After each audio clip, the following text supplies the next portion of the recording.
എല്ലാവർക്കും നമസ്കാരം. ഇന്നത്തെ നമ്മുടെ സത്സംഗം ആരംഭിക്കുകയാണ്. എല്ലാ ദിവസത്തെയും പോലെ തന്നെ ഈ ഒരു കർമ്മത്തെ ഭഗവാന്റെ പാദങ്ങളിൽ സമർപ്പിച്ചുകൊണ്ട് ഭാഗവതം പറയാനും കേൾക്കാനുമുള്ള അനുവാദവും അനുഗ്രഹവും നൽകണേ എന്ന് ഭഗവാനോട് പ്രാർത്ഥിച്ചുകൊണ്ട് നമുക്ക് ആരംഭിക്കാം. ഓം നമോ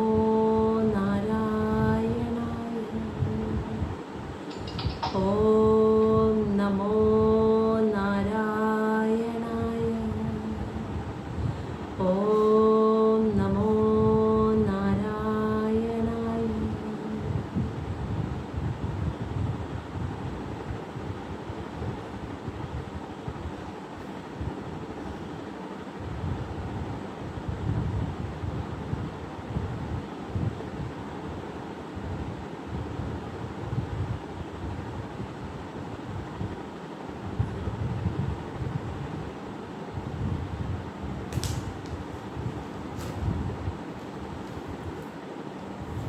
അപ്പോൾ ശ്രീമദ് ഭാഗവതം തൃതീയ സ്കന്ധം അധ്യായം 14 ദിതിയുടെ ഗർഭധാരണം സന്ധ്യാസമയത്ത്, അതാണ് ഈ അധ്യായത്തിൽ പറയുന്നത്.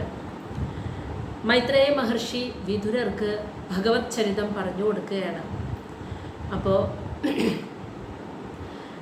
ബ്രഹ്മാവിൻ്റെ ആവിർഭാവവും ബ്രഹ്മാവിലൂടെ ബ്രഹ്മാവ് നടത്തുന്ന സൃഷ്ടി, വൈകൃത സൃഷ്ടിയെക്കുറിച്ചൊക്കെ പറഞ്ഞു.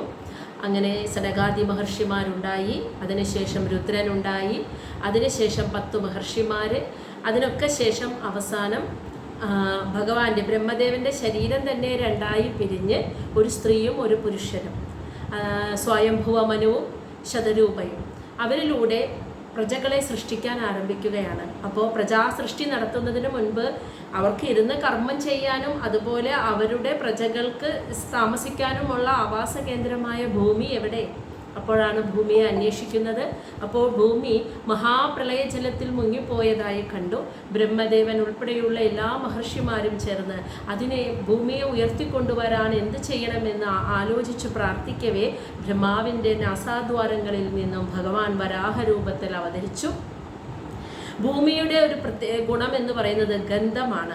എല്ലാ അഞ്ച് ഗുണങ്ങളോടും കൂടി സ്പർശം, ശബ്ദം, രൂപം, രസം, ഗന്ധം, ഈ 5 ഗുണങ്ങളോടും കൂടിയതാണ് ഭൂമി. മറ്റ് ഉള്ള പഞ്ചഭൂതങ്ങളിൽ നിന്നും ഭൂമിയെ വ്യത്യസ്തമാക്കുന്നത് ഈ ഗന്ധം എന്ന ഗുണമാണ്. അപ്പോൾ ഭൂമിയെ മണത്തറിയാൻ സാധിക്കുമല്ലോ. അപ്പോൾ ഭഗവാൻ അതുകൊണ്ടാണ് വരാഹരൂപത്തെ സ്വീകരിച്ചത്. ആ ശരീരത്തെ തന്നെ സ്വീകരിച്ചുകൊണ്ട് വന്ന് മണത്തറിഞ്ഞുകൊണ്ടാണ് ഭൂമി എവിടെയാണ് ഇരിക്കുന്നത് എന്ന് മനസ്സിലാക്കിയത്.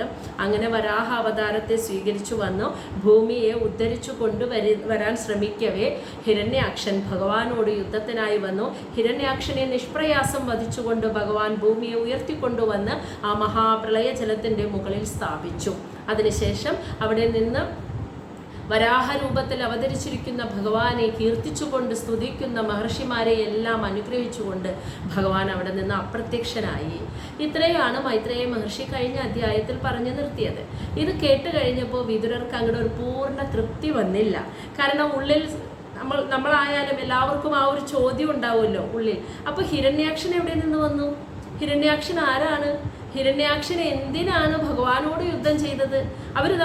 ഹിരണ്യാക്ഷന് ഭഗവാനോട് ആ ഒരു ശത്രുത തോന്നാനുള്ള കാരണം എന്താണ്? ഇങ്ങനെയൊക്കെ ഒരുപാട് ചോദ്യങ്ങളാണ് വിദുരരുടെ മനസ്സിലുണ്ടായത്.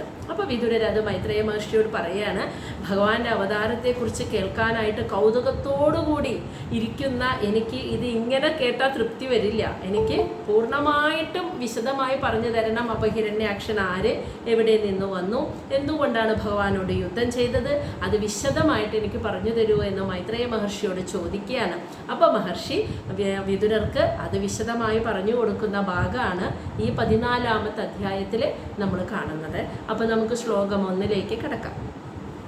ശ്രീ ശുക ഉവാച നിശമ്യ കൗശാരവിണ ഉപവർണിതാം ഹരേഹ കഥാം കാരണസൂകരാത്മനഃ പുനഃ സ പപ്രച്ഛ സഹ പപ്രച്ഛ തം ഉദ്യതാഞ്ജലി ന ച അതിതൃപ്തഃ വിദുരോ ധൃതവൃതഃ. അതായത് നിശമ്യ, അതായത് ഇപ്പൊ ഇവിടെ ശ്രീശുക ഉവാച എന്നാണ് പറയുന്നത് കേട്ടോ. അപ്പൊ മറക്കരുത്, ഗംഗാനദിയുടെ തീരത്ത് മരണം വരെ ഉപവസിക്കാൻ എത്തിയ പരീക്ഷത്തിനോട് ശ്രീശുക ബ്രഹ്മർഷി പറഞ്ഞു കൊടുക്കുകയാണ്. ആര് തമ്മിലുള്ള സംവാദം? മൈത്രേയ മഹർഷിയും വിതുരരും തമ്മിലുള്ള സംവാദത്തെ, ആ സംസാരത്തെക്കുറിച്ച് പറഞ്ഞു കൊടുക്കുകയാണ് നമ്മളിപ്പോൾ കാണുന്നത്. അപ്പൊ ശ്രീശുക ബ്രഹ്മർഷി പരീക്ഷത്തിന് പറഞ്ഞു കൊടുക്കുകയാണ്. കൗശാരവിണ എന്ന് പറയുന്നത് മൈത്രേയ മഹർഷി, നിശമ്യ അതായത് പറയുന്നത് കേട്ടിട്ട്, ഉപവർണിതാം എന്ന് വെച്ചാൽ വിവരിക്കുന്നത്, മൈത്രേയ മഹർഷി വിവരിക്കുന്നത് കേട്ടിട്ട്. ആരെക്കുറിച്ച്? ഹരേഹേ കഥ, ഭഗവാൻ ശ്രീഹരിയുടെ കഥ. അത് ഏത് കഥ? കാരണ സൂകരാത്മന. കാരണം എന്ന് വെച്ചാൽ ഭൂമിയെ ഉയർത്തിക്കൊണ്ടുവരിക എന്ന ഒരു കാര്യത്തിനായി, ആ കാരണത്താൽ സൂകരാത്മന, വരാഹത്തിന്റെ ശരീരം സ്വീകരിച്ചു വന്ന ഭഗവാൻ ശ്രീഹരിയെ കുറിച്ചുള്ള ആ കഥകൾ, ആ വരാഹ അവതാര കഥയെക്കുറിച്ച് മൈത്രേയ മഹർഷി വർണ്ണിക്കുന്നതെല്ലാം നിശമ്യ കേട്ടിട്ട്, പുനഃ വീണ്ടും സഹ ആ വിതുരർ പപ്രച്ച ചോദിക്കുകയാണ്, തം എന്ന് വെച്ചാൽ ആ മൈത്രേയ മഹർഷിയോട് ഉദ്യതാഞ്ജലി, കൈകൾ കൂപ്പി തൊഴുതു വന്നിച്ചുകൊണ്ട് ആദരവോട് കൂടിയിട്ട് വീണ്ടും വിതുരർ ചോദിക്കുകയാണ്. എന്താണ് പറയുന്നത്? നച അതിതൃപ്ത, അതായത് തൃപ്തി വന്നിട്ടില്ല എനിക്ക് എന്ന്.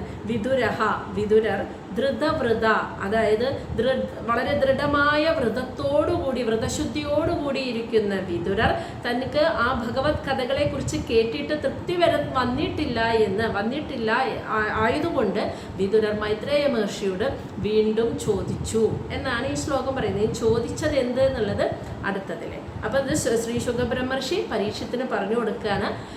ഭഗവാൻ ഭൂമിയെ ഉദ്ധരിക്കാനായി വരാഹരൂപം എടുത്ത് വന്ന ആ കഥയെക്കുറിച്ച് മൈത്രേയ മഹർഷി പറയുന്നത് കേട്ട് കഴിഞ്ഞപ്പോൾ അത് പൂർണ്ണ തൃപ്തി വരാതിരുന്ന, ദൃഢവ്രതത്തോടുകൂടിയിരിക്കുന്ന, അവൃത പരിശുദ്ധിയോടുകൂടിയിരിക്കുന്ന വിതുരർ വീണ്ടും മൈത്രേയ മഹർഷിയോട് തൊഴുകൈകളോടുകൂടി ചോദിച്ചു.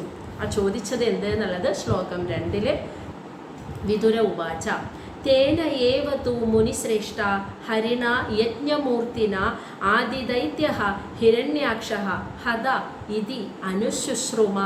അതായത് മുനിശ്രേഷ്ഠ, അപ്പോൾ വിതുരർ വിളിക്കുകയാണ്, അല്ലയോ മൈത്രേയ മഹർഷിയെ, തേന ഏവ, അതായത് ആ ഭഗവാൻ ഹരിണ ശ്രീഹരി യജ്ഞമൂർത്തിന, യജ്ഞത്തിൻ്റെ സ്വരൂപമുള്ള ആ ഭഗവാൻ ശ്രീഹരി ആദിദൈത്യഃ, ഏറ്റവും ആദ്യത്തെ അസുരനായിട്ടുള്ള ഹിരണ്യാക്ഷനെ ഹത വധിച്ചു എന്ന് ഇപ്രകാരം അനുശുശ്രുമ, അങ്ങ് നേരത്തെ പറഞ്ഞുവല്ലോ എന്ന്. അങ്ങ് പറയുന്നത് ഞാൻ അനുശുശ്രുമ എന്ന് വെച്ചാൽ ഞാൻ കേട്ടിട്ടുണ്ട്. അപ്പോൾ ആ യജ്ഞമൂർത്തിയായ ഭഗവാൻ ശ്രീഹരി ആദ്യത്തെ അസുരനായിട്ടുള്ള ഹിരണ്യാക്ഷനെ നിഷ്പ്രയാസം വധിച്ചു എന്ന് പറയുന്നത് കേട്ടു എന്നാണ് പറയുന്നത്. അപ്പോൾ ആ ശ്ലോകത്തിൻ്റെ പൂർത്തിയായിട്ടില്ല. ആ ശ്ലോകത്തിൻ്റെ ബാക്കി വരുന്നത് ആ പദത്തിൻ്റെ അല്ലെങ്കിൽ ആ വാചകത്തിൻ്റെ ബാക്കി വരുന്നത് ശ്ലോകം 3 അപ്പോൾ അങ്ങ് പറയുന്നത് ഹിരണ്യാക്ഷനെ നിഷ്പ്രയാസം ഭഗവാൻ വധിച്ചു എന്ന് പറയുന്നത് ഞാൻ കേട്ടു. ഇനി അതിൻ്റെ ബാക്കി ശ്ലോകം 3 തസ്യ ച ഉദ്ധരതഃ ക്ഷോണീം സ്വദംഷ്ട്രാ അഗ്രേണ ലീലയാ ദൈത്യരാജസ്യ ച ബ്രഹ്മൻ കസ്മാത് ഹേതോ അഭൂത് മൃതഃ. അപ്പോൾ ബ്രഹ്മൻ, അതായത് അല്ലയോ ബ്രാഹ്മണശ്രേഷ്ഠ, അല്ലയോ മൈത്രേയ മഹർഷിയെ, തസ്യ ച ഉദ്ധരത ക്ഷോണി, തസ്യ എന്ന് വെച്ചാൽ ആ വരാഹമൂർത്തി, ഉദ്ധരത എന്ന് വെച്ചാൽ ഉയർത്തിക്കൊണ്ടുവരുന്നു, ക്ഷോണി ഭൂമിയെ, സ്വന്തം ദംഷ്ട്രയുടെ അഗ്രഭാഗത്താൽ, ലീലയ നിഷ്പ്രയാസം. അപ്പോൾ ആ വരാഹമൂർത്തി സ്വന്തം ദംഷ്ട്രയുടെ അഗ്രഭാഗത്താൽ നിഷ്പ്രയാസം ഭൂമിയെ ആ മഹാജലത്തിൽ നിന്നും ഉയർത്തിക്കൊണ്ടുവരുമ്പോൾ ദൈത്യരാജാവായിട്ടുള്ള ഹിരണ്യാക്ഷൻ, ആ ഹിരണ്യാക്ഷനുമായിട്ട് കസ്മാത് ഹേതോ, എന്ത് കാരണത്താലാണ് അഭൂത് മൃതഃ, ഒരു യുദ്ധമുണ്ടായത്. അഭൂത് എന്ന് വെച്ചാൽ ഭവിച്ചത്, മൃതഃ എന്ന് വെച്ചാൽ യുദ്ധം, ഒരു യുദ്ധമുണ്ടായത്. വരാഹമൂർത്തി ഭൂമിയെ ഉയർത്തിക്കൊണ്ടുവന്ന് മഹാജലത്തിന് മുകളിൽ സ്ഥാപിക്കവേ ദൈത്യരാജാവായിട്ടുള്ള ഹിരണ്യാക്ഷനുമായിട്ട് എന്ത് കാരണത്താലാണ് യുദ്ധം ഉണ്ടായത് അത് അങ്ങ് നേരത്തെ പറഞ്ഞില്ല. ഹിരണ്യാക്ഷൻ തനിക്ക് നേരെ വരുന്ന കണ്ടപ്പോൾ ഭഗവാൻ നിഷ്പ്രയാസം വധിച്ചു എന്ന് മാത്രമേ പറഞ്ഞുള്ളൂ. അപ്പോൾ അത് എന്ത് കാരണത്താൽ ആണ് ആ യുദ്ധമുണ്ടായത് എന്നാണ് ആ ചോദിക്കുന്നത്. ശ്ലോകം 4 ശ്രദ്ധദാനായ ഭക്തായ ബ്രൂഹി തത് ജന്മ വിസ്തരം ഋഷേന തൃപ്യതി മനഃ പരം കൗതൂഹലം ഹി മേ, അതായത് ശ്രദ്ധദാനായ വളരെയധികം വിശ്വാസത്തോടെ ഭക്തനായിട്ടുള്ള അത്രയധികം വിശ്വാസമുള്ള ഭക്തനായിട്ടുള്ള എനിക്ക്, മേ എന്ന് വെച്ചാൽ എനിക്ക്, ബ്രൂഹി ദയവായി പറഞ്ഞു തന്നാലും, തത് ജന്മ വിസ്തരം, ആ ഭഗവാന്റെ അവതാര കഥകളെ, തത് ജന്മ ആ ഭഗവാന്റെ അവതാര കഥകളെ വിസ്തരിച്ച് വളരെ വിശദമായി അങ്ങ് ദയവായി പറഞ്ഞു തന്നാലും. ഋഷേ അല്ലയോ മഹർഷേ, നാ തൃപ്തി മനഃ, അതായത് എൻ്റെ മനസ്സിന് നാ തൃപ്തി, ഒരു തൃപ്തി വന്നിട്ടില്ല. പരം കൗതൂഹലം, വളരെ കൗതുകത്തോടുകൂടി അല്ലെങ്കിൽ വളരെയധികം ആകാംക്ഷയോടുകൂടി അത് കേൾക്കാൻ കാത്തിരിക്കുന്ന മേ, എൻ്റെ മനസ്സിനൊരു തൃപ്തി വന്നിട്ടില്ല. അതുകൊണ്ട് വളരെ വിശ്വസ്ത ഭക്തനായിട്ടുള്ള എനിക്ക് ആ ഭഗവാന്റെ അവതാര കഥകളെക്കുറിച്ച് അങ്ങ് വളരെ വിശദമായിട്ട് വിവരിച്ച് പറഞ്ഞു തന്നാലും. ആരാണ് ഹിരണ്യാക്ഷൻ, എന്തുകൊണ്ടാണ് ഹിരണ്യാക്ഷനും ഭഗവാനും തമ്മിലൊരു യുദ്ധമുണ്ടായത് എന്നത് വിശദമായി പറഞ്ഞു തന്നാലും. അപ്പം മൈത്രേയ മഹർഷി പറയാണ് ശ്ലോകം 5. സാധു വീര ത്വയാ പൃഷ്ടം അവതാര കഥാം ഹരേഹേ യത് ത്വം പൃച്ഛസി മർത്യാനാം മൃത്യുപാശ വിഷാദനീം. സാധു, അതായത് മൈത്രേയ മഹർഷി വിളിക്കുകയാണ്.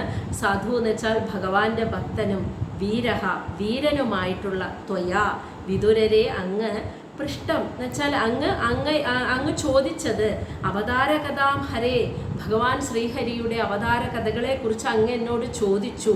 അതിൻ്റെ ഒരു പ്രത്യേകത എന്താണെന്ന് വെച്ചാൽ ആ കഥകളുടെ പ്രത്യേകത യദ്ത്വം എന്ന് വെച്ചാൽ ആ കഥകൾക്കൊരു പ്രാധാന്യമുണ്ട്. അത് പ്രച്ഛസി എന്ന് വെച്ചാൽ അതായത് വീണ്ടും വീണ്ടും അങ്ങ് എന്നോട് ഈ ചോദിക്കുന്നത്, ഞാൻ ഓരോന്ന് പറയുമ്പോഴും അങ്ങ് വീണ്ടും വിശദമാക്കി പറഞ്ഞു തരൂ, വീണ്ടും വിശദമാക്കി എനിക്ക് പറഞ്ഞു തരൂ എന്ന് അങ്ങ് പറയുന്നുണ്ടല്ലോ. അത് ഭഗവാന്റെ കഥകളെ കുറിച്ചാണ് അങ്ങ് വിശദമായി പറഞ്ഞു തരാൻ പറയുന്നത്. അതിൻ്റെ പ്രത്യേകത മർത്യാനാം, മനുഷ്യർക്ക് മൃത്യുപാശ വിഷാദനീ, മൃത്യുപാശം മരണമാകുന്ന പാശം, ആ പാശത്തിൻ്റെ അതായത് ആ പാശത്തെ വിഷാദനീയം എന്ന് വെച്ചാൽ അതിൻ്റെ കെട്ടിൽ നിന്നും മോചിതനാകാൻ മനുഷ്യനെ സഹായിക്കുന്നതാണ് ഭഗവാന്റെ കഥകൾ, ഭഗവാന്റെ അവതാര കഥകൾ. ഭാഗവതം എന്ന് വെച്ചാൽ മൃത്യുപാശത്തിൽ നിന്നും, അതായത് മരണത്തിൽ നിന്നും മോചിതനാവാനല്ല, ജനനമുണ്ടെങ്കിൽ മരണമുണ്ട്, മരണഭയത്തിൽ നിന്നും മോചിതനാകാൻ മനുഷ്യനെ സഹായിക്കുന്ന, ആ അവസ്ഥയിലേക്ക് മനുഷ്യൻ്റെ മനസ്സിനെ ആ തലത്തിലേക്ക് ഉയർത്തുന്ന ഭഗവാന്റെ അവതാര കഥകളാണിത്. അതുകൊണ്ടാണ് ഇത് വീണ്ടും എനിക്ക് വിശദമായി പറഞ്ഞു തരൂ എന്ന് അങ്ങ് ചോദിക്കുന്നത്. കാരണം ഞാൻ അങ്ങേക്ക് പറഞ്ഞു തരുന്ന, അങ്ങ് എന്നോട് ചോദിക്കുന്ന ഈ ഒരു സംഭാഷണം ഇത് നാളെ ലോകമറിയാണ്, ഒരുപാട് ആളുകൾ ഇത് കേൾക്കുകയാണ് ഈ ഭാഗവതം.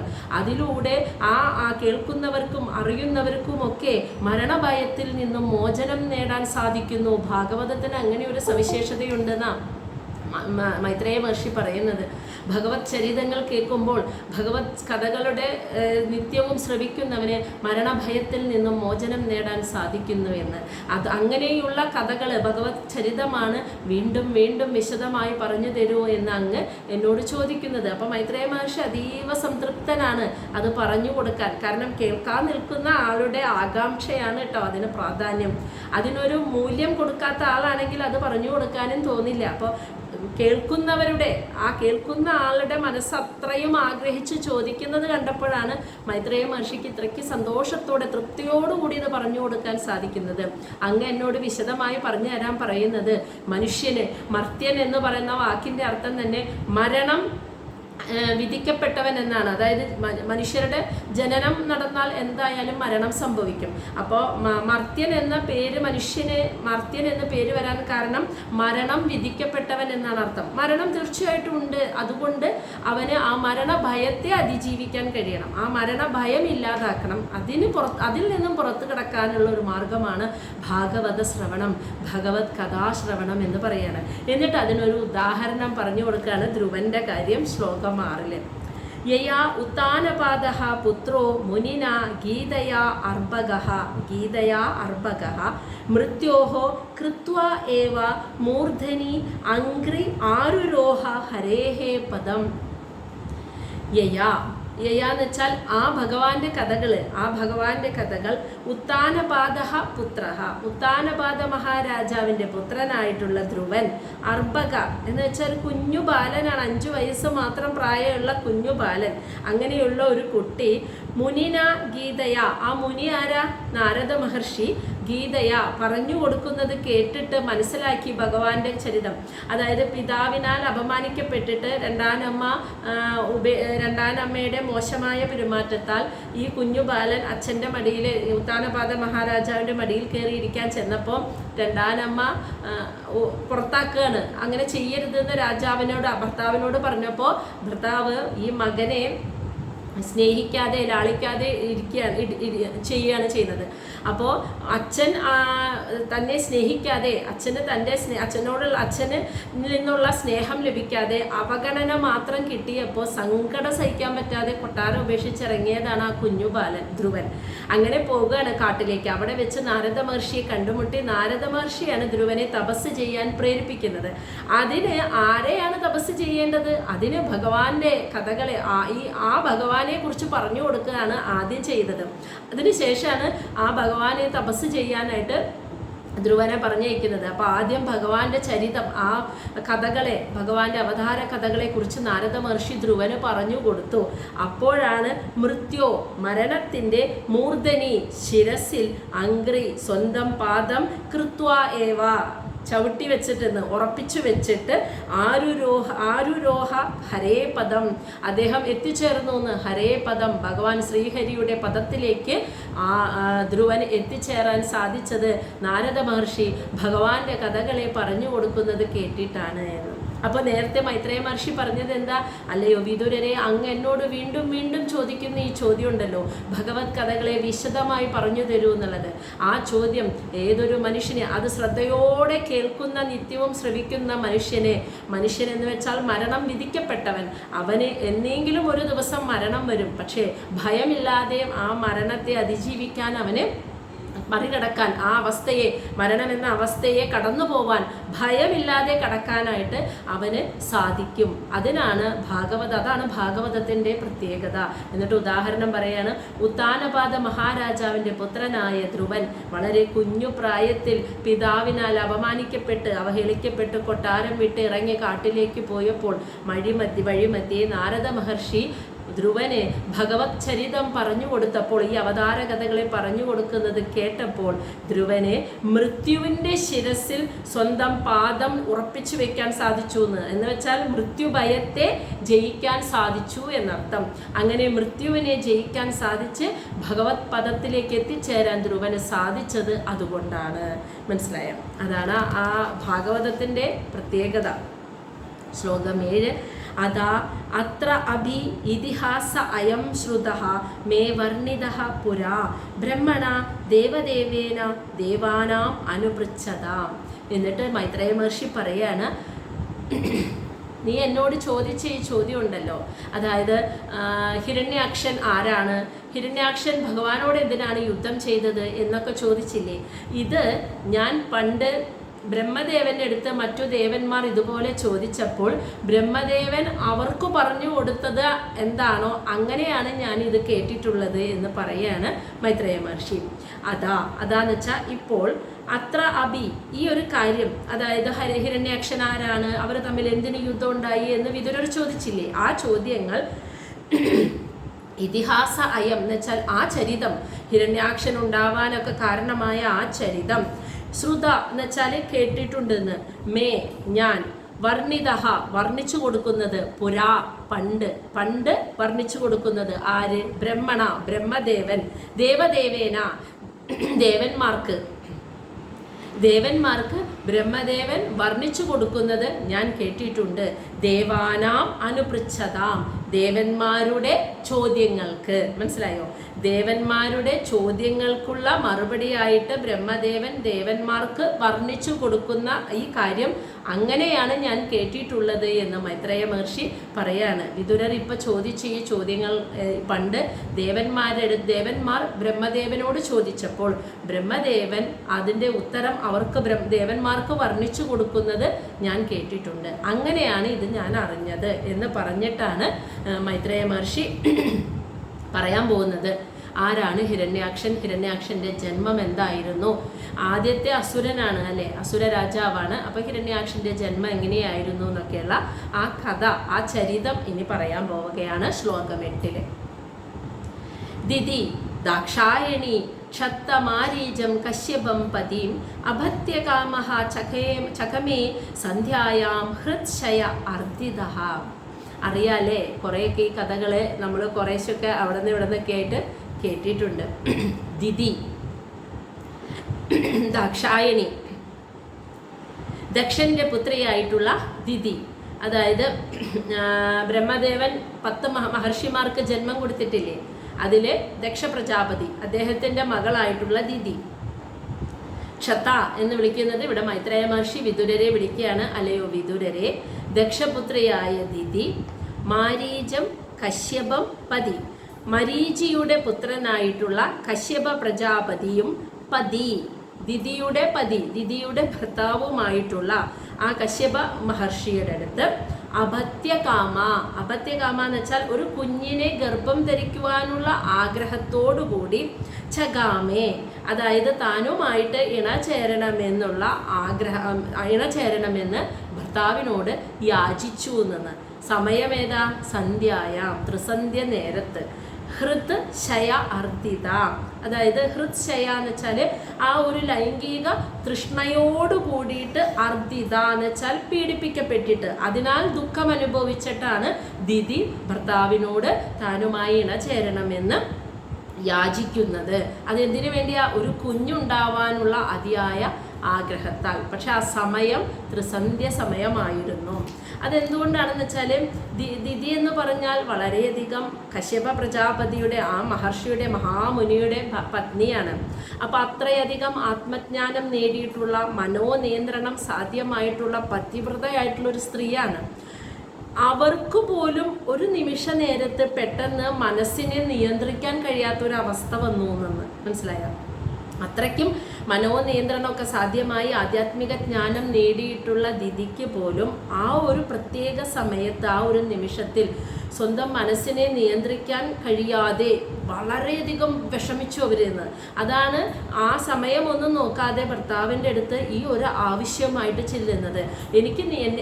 അവർക്ക് സ്വയം നിയന്ത്രിക്കാൻ പറ്റണില്ല അവരുടെ ആ വികാരത്തെ. എന്നിട്ട് അവർ ഭർത്താവിനോട് ആവശ്യപ്പെടുകയാണ്, ഒരു കുഞ്ഞുണ്ടാവാനുള്ള അതിയായ ആഗ്രഹത്തോടു കൂടി താനുമായിട്ട് ഇപ്പോൾ ഈ സമയം ഇണചേരണം എന്നൊരാഗ്രഹം. ആ ആഗ്രഹം അവർക്ക് നിയന്ത്രിക്കാൻ പറ്റുന്നില്ല. അതാണ് ഇവിടെ ഹൃത്ശയ അർദ്ദിത. അർദ്ദിത എന്ന് വെച്ചാൽ ദുഃഖിക്കുക, പീഡിപ്പിക്കപ്പെടുകയാണ്. ആ ഒരു തൃഷ്ണ, ആ ഒരു ലൈംഗിക വികാരത്താൽ പീഡിപ്പിക്കപ്പെട്ടിട്ട് ദുഃഖം അനുഭവിച്ച് അതിനെ നിയന്ത്രിക്കാൻ കഴിയാതെ അവർ ഭർത്താവിനോട് ആവശ്യപ്പെട്ടു.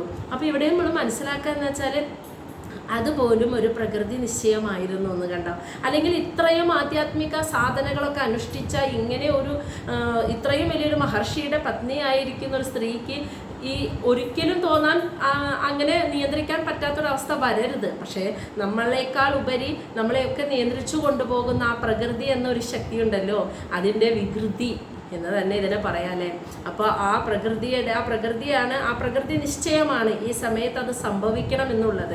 അതിനെ തടുക്കാനായിട്ട് ഇത്ര ആധ്യാത്മിക ജ്ഞാനവും മനോനിയന്ത്രണവും സാധിച്ച ദിതിക്ക് പോലും അത് പറ്റണില്ല നിയന്ത്രിക്കാനായിട്ട്. അതാണ് അവിടെ സംഭവിച്ചത്. നമ്മൾ പരീക്ഷത്തിൻ്റെ കഥ കേട്ടില്ലേ? ഗർഭത്തിലിരിക്കുമ്പോൾ തന്നെ ഭഗവാനെ സ്വരൂപ ദർശനം കിട്ടി ഇത്രയ്ക്ക് പുണ്യവാനായിട്ടുള്ള ആത്മീയമായ അറിവൊക്കെ നേടിയിട്ടുള്ള പരീക്ഷത്തിന് പോലും ഒരു നിമിഷത്തിൽ മനോനിയന്ത്രണം നഷ്ടപ്പെട്ടൊരു നിമിഷം, ആ വേട്ടയ്ക്ക് പോയതും ദാഹവും ക്ഷീണവും അനുഭവിച്ചപ്പോൾ തന്നെ ശ്രദ്ധിക്കാതെ ഇരിക്കുന്ന മഹർഷിയോട് ഒരു ദേഷ്യം നിയന്ത്രിക്കാൻ കഴിയാതെ ചത്ത പാമ്പിനെ എടുത്ത് കഴുത്തിലിട്ടിട്ട് അവിടെ നിന്ന് അദ്ദേഹത്തെ അപമാനിച്ചുകൊണ്ട്, അതും സമാധിയിലിരിക്കുന്ന മഹർഷിയായിരുന്നു അവിടെ നിന്ന് പോയത്.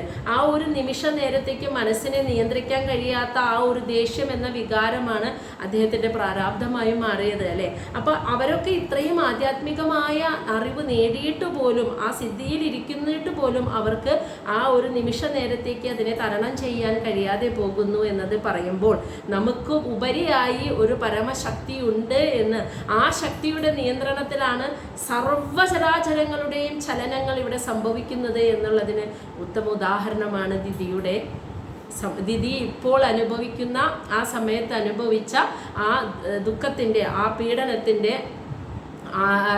പീഡനത്തിന് കാരണം എന്ന് പറയുന്നത് എല്ലാ ചലനങ്ങളും, മനസ്സിൻ്റെയും ശരീരത്തിൻ്റെയും സർവ്വചരാചരങ്ങളുടെയും എല്ലാ ചലനങ്ങളെയും നിയന്ത്രിക്കുന്ന ആ ഒരു പരമമായ ശക്തി, ആ പ്രകൃതി എന്ന ശക്തിയുടെ നിയന്ത്രണത്തിലാണ് എല്ലാം പോകുന്നത് എന്നതുകൊണ്ടാണ് അത് സംഭവിച്ചത്. അപ്പോൾ അവർക്ക് പോലും ആ വികാരത്തെ അടക്കാൻ സാധിച്ചില്ല. ശ്ലോകം 9. ഈ സമയത്ത് അവരുടെ ഭർത്താവായ കശ്യപ മഹർഷി എന്താണ് ചെയ്തുകൊണ്ടിരുന്നത്? അതാണ് പറയുന്നത്. ഇഷ്ട്വാ അഗ്നിജിഹ്വം പയസ പുരുഷം യജുഷാം പദീം നിമ്ലോചതി അർക്ക ആസീനം അഗ്നി അഘാരേ സമാഹിതം. ഇഷ്ട്വ എന്ന് വെച്ചാൽ പൂജിക്കുക. അഗ്നിജിഹ്വം എന്ന് വെച്ചാൽ അഗ്നി തന്നെ നാവായിട്ടുള്ള, യജുഷാം പതി എല്ലാ യാഗയജ്ഞങ്ങളുടെയും പതിയായിട്ടുള്ള പുരുഷം എന്ന് വെച്ചാൽ ആ ഭഗവാൻ ശ്രീഹരിയെ, പയസ ഇഷ്ടനിവേദ്യങ്ങൾ വെച്ച്, ഇഷ്ട്വ എന്ന് വെച്ചാൽ പൂജിക്കുകയായിരുന്നു ഈ കശ്യപ മഹർഷി. നിമ്ലോചതി അർക്കൻ സൂര്യൻ അസ്തമിച്ചു കൊണ്ടിരിക്കുന്ന ആ സമയത്ത്, അതായത് ത്രിസന്ധ്യ നേരത്ത്, ആസീനം ഇരിക്കുകയായിരുന്നു. അഗ്നി അഘാരെ അഗ്നിഹോത്രം ചെയ്യുന്ന ആ യാഗശാലയിൽ സമാഹിതം സമാധി അവസ്ഥയിൽ ഇരിക്കുകയായിരുന്നു കശ്യപ മുനിന്ന്.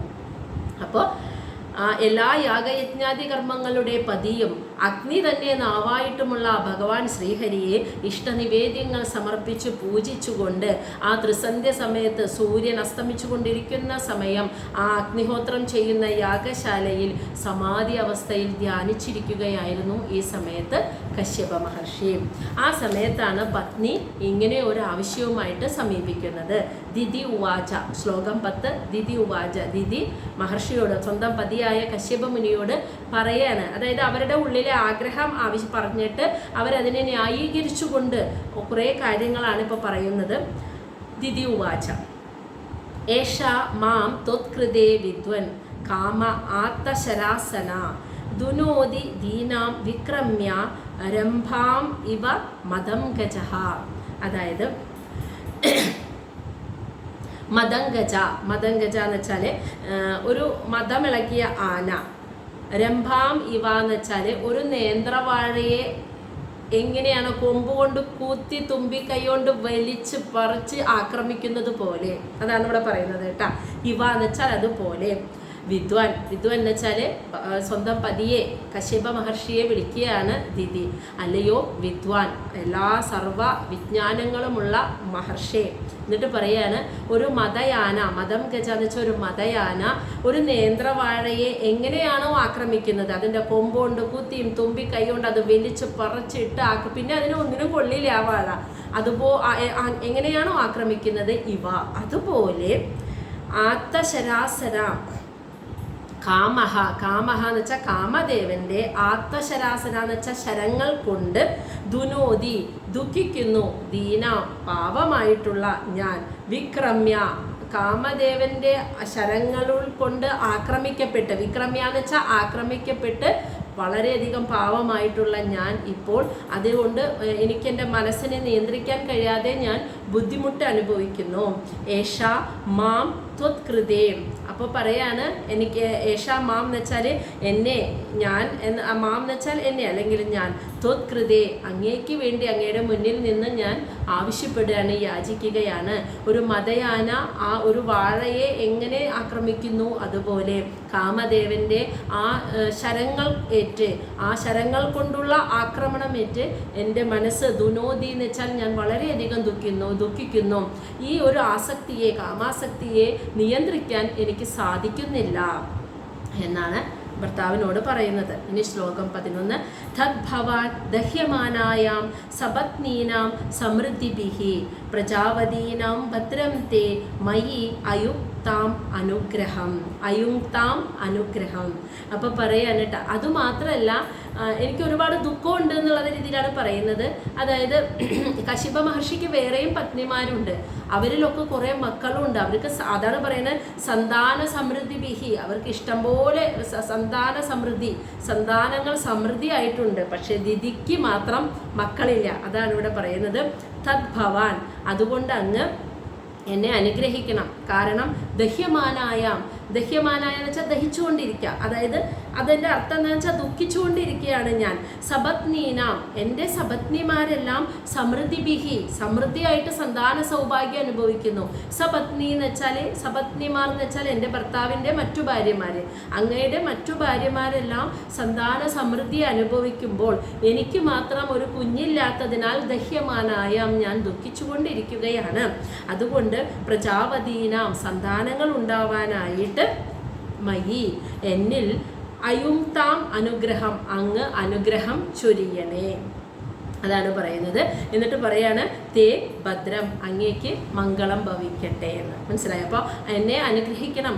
അങ്ങയുടെ മറ്റു പത്നിമാർക്കെല്ലാം ഒരുപാട് സന്താന സമൃദ്ധിയുണ്ട്, എനിക്ക് മക്കളില്ല. അപ്പോൾ അതുകൊണ്ട് തന്നെ അതിനാൽ വേദനിച്ചുകൊണ്ടിരിക്കുകയാണ് ഞാൻ, ദുഃഖിച്ചുകൊണ്ടിരിക്കുകയാണ് ഞാൻ. അതുകൊണ്ട് തന്നെ അതുകൊണ്ട് ഭവാൻ, അങ്ങ് എന്നെ അനുഗ്രഹിക്കണം, അതിലൂടെ അങ്ങേക്ക് മംഗളം ഭവിക്കട്ടെ എന്ന് ദിതി പറയണം. അപ്പം ആദ്യം പറഞ്ഞു എനിക്ക് എന്നെ കൊണ്ട് നിയന്ത്രിക്കാൻ പറ്റുന്നില്ല ഈ വികാരത്തെ, കാമദേവൻ്റെ ഈ ശരങ്ങളാൽ ആക്രമിക്കപ്പെടുന്ന ഈ ഒരു മനോവികാരത്തെ എനിക്ക് നിയന്ത്രിക്കാൻ സാധിക്കുന്നില്ല. അതിനുശേഷം പറയാണ് മക്കളില്ലാത്ത ദുഃഖം എനിക്ക് ഒരുപാടുണ്ട്, ആ വേദനയാൽ ദുഃഖിച്ചാണ് ഞാൻ കഴിയുന്നത്. അതുകൊണ്ട് അങ്ങ് എന്നെ, എൻ്റെ ആഗ്രഹം പൂർത്തീകരിച്ച് തന്നിട്ട് അങ്ങ് എന്നെ അനുഗ്രഹിക്കണമെന്ന് ആവശ്യപ്പെടുകയാണ്. ശ്ലോകം 12. ഭർത്തരി ആപ്ത ഊരുമാനാനാം ലോകാൻ ആവിശദേ യശഃ പതിഹി ഭവദ്വിദഃ യാസാം പ്രജയാ നനുജായതേ. ഭർത്തരി ആപ്ത ഊരുമാനാനാം ലോകാൻ ആവിശദേ യശഃ പതിഹി ഭവദ്വിദഃ യാസാം പ്രജയാ നനുജായതേ. ഭർത്തരി, ഒരു ഭർത്താവിൽ നിന്ന് ആപ്ത ഊരുമാനാനാം എന്ന് വെച്ചാൽ വളരെയധികം സ്നേഹിക്കപ്പെടുക എന്നൊന്ന്, അല്ലെങ്കിൽ ബഹുമാനിക്കപ്പെടുന്ന ഒരു ഭാര്യയ്ക്ക് ലോകാൻ, ഈ ലോകത്ത് ആവിശദേ കീർത്തി, യശസ് എന്ന് വെച്ചാൽ സത്കീർത്തി, ഒരു ഭർത്താവിനാൽ വളരെയധികം സ്നേഹിക്കപ്പെടുകയും ബഹുമാനിക്കപ്പെടുകയും ചെയ്യുന്ന ഒരു ഭാര്യയാണെങ്കിൽ ആ സ്ത്രീ ഈ ലോകം മുഴുവനും അവളുടെ സത്കീർത്തി ആവിശതയെന്ന് വെച്ചാൽ വ്യാപിക്കും എന്ന്. പ്രത്യേകിച്ച് കശ്യപ പ്രജാപതിയെ പോലെ മഹർഷിയാണ് പതി. അപ്പോൾ അദ്ദേഹത്താൽ ആദരിക്കപ്പെടുകയും സ്നേഹിക്കപ്പെടുകയും ചെയ്യുന്ന ഒരു പത്നിയാണെങ്കിൽ തീർച്ചയായിട്ടും അവളുടെ സത്കീർത്തി ഈ ലോകം മുഴുവൻ വ്യാപിക്കും. എന്നിട്ട് പറയാണ് പതി, ഒരു ഭർത്താവ് ഭവദ്വിദഃ, ഭവദ്വിദഃ എന്ന് വെച്ചാൽ അയാളുടെ ആ ഭർത്താവിൻ്റെ ആ പുരുഷൻ്റെ അതേ ഗുണങ്ങളോട് കൂടിയ, അതേ സാത്വികമായ ഗുണങ്ങളോട് കൂടിയിട്ടുള്ള അതേ സത്തയോടുകൂടി തന്നെ യാസാം, അവളിൽ പ്രജയ, ഒരു സന്താനമായി ജായതേ, ജനിക്കുന്നു. നനു, തീർച്ചയാണ്. അതായത് ഭർത്താവ് തന്നെയാണ് സ്വന്തം ഭാര്യയിൽ ഒരു സന്താനമായി ജനിക്കുന്നത്. അയാളുടെ പുനർജന്മമാണ് ഭാര്യയിലൂടെ സംഭവിക്കുന്നത്.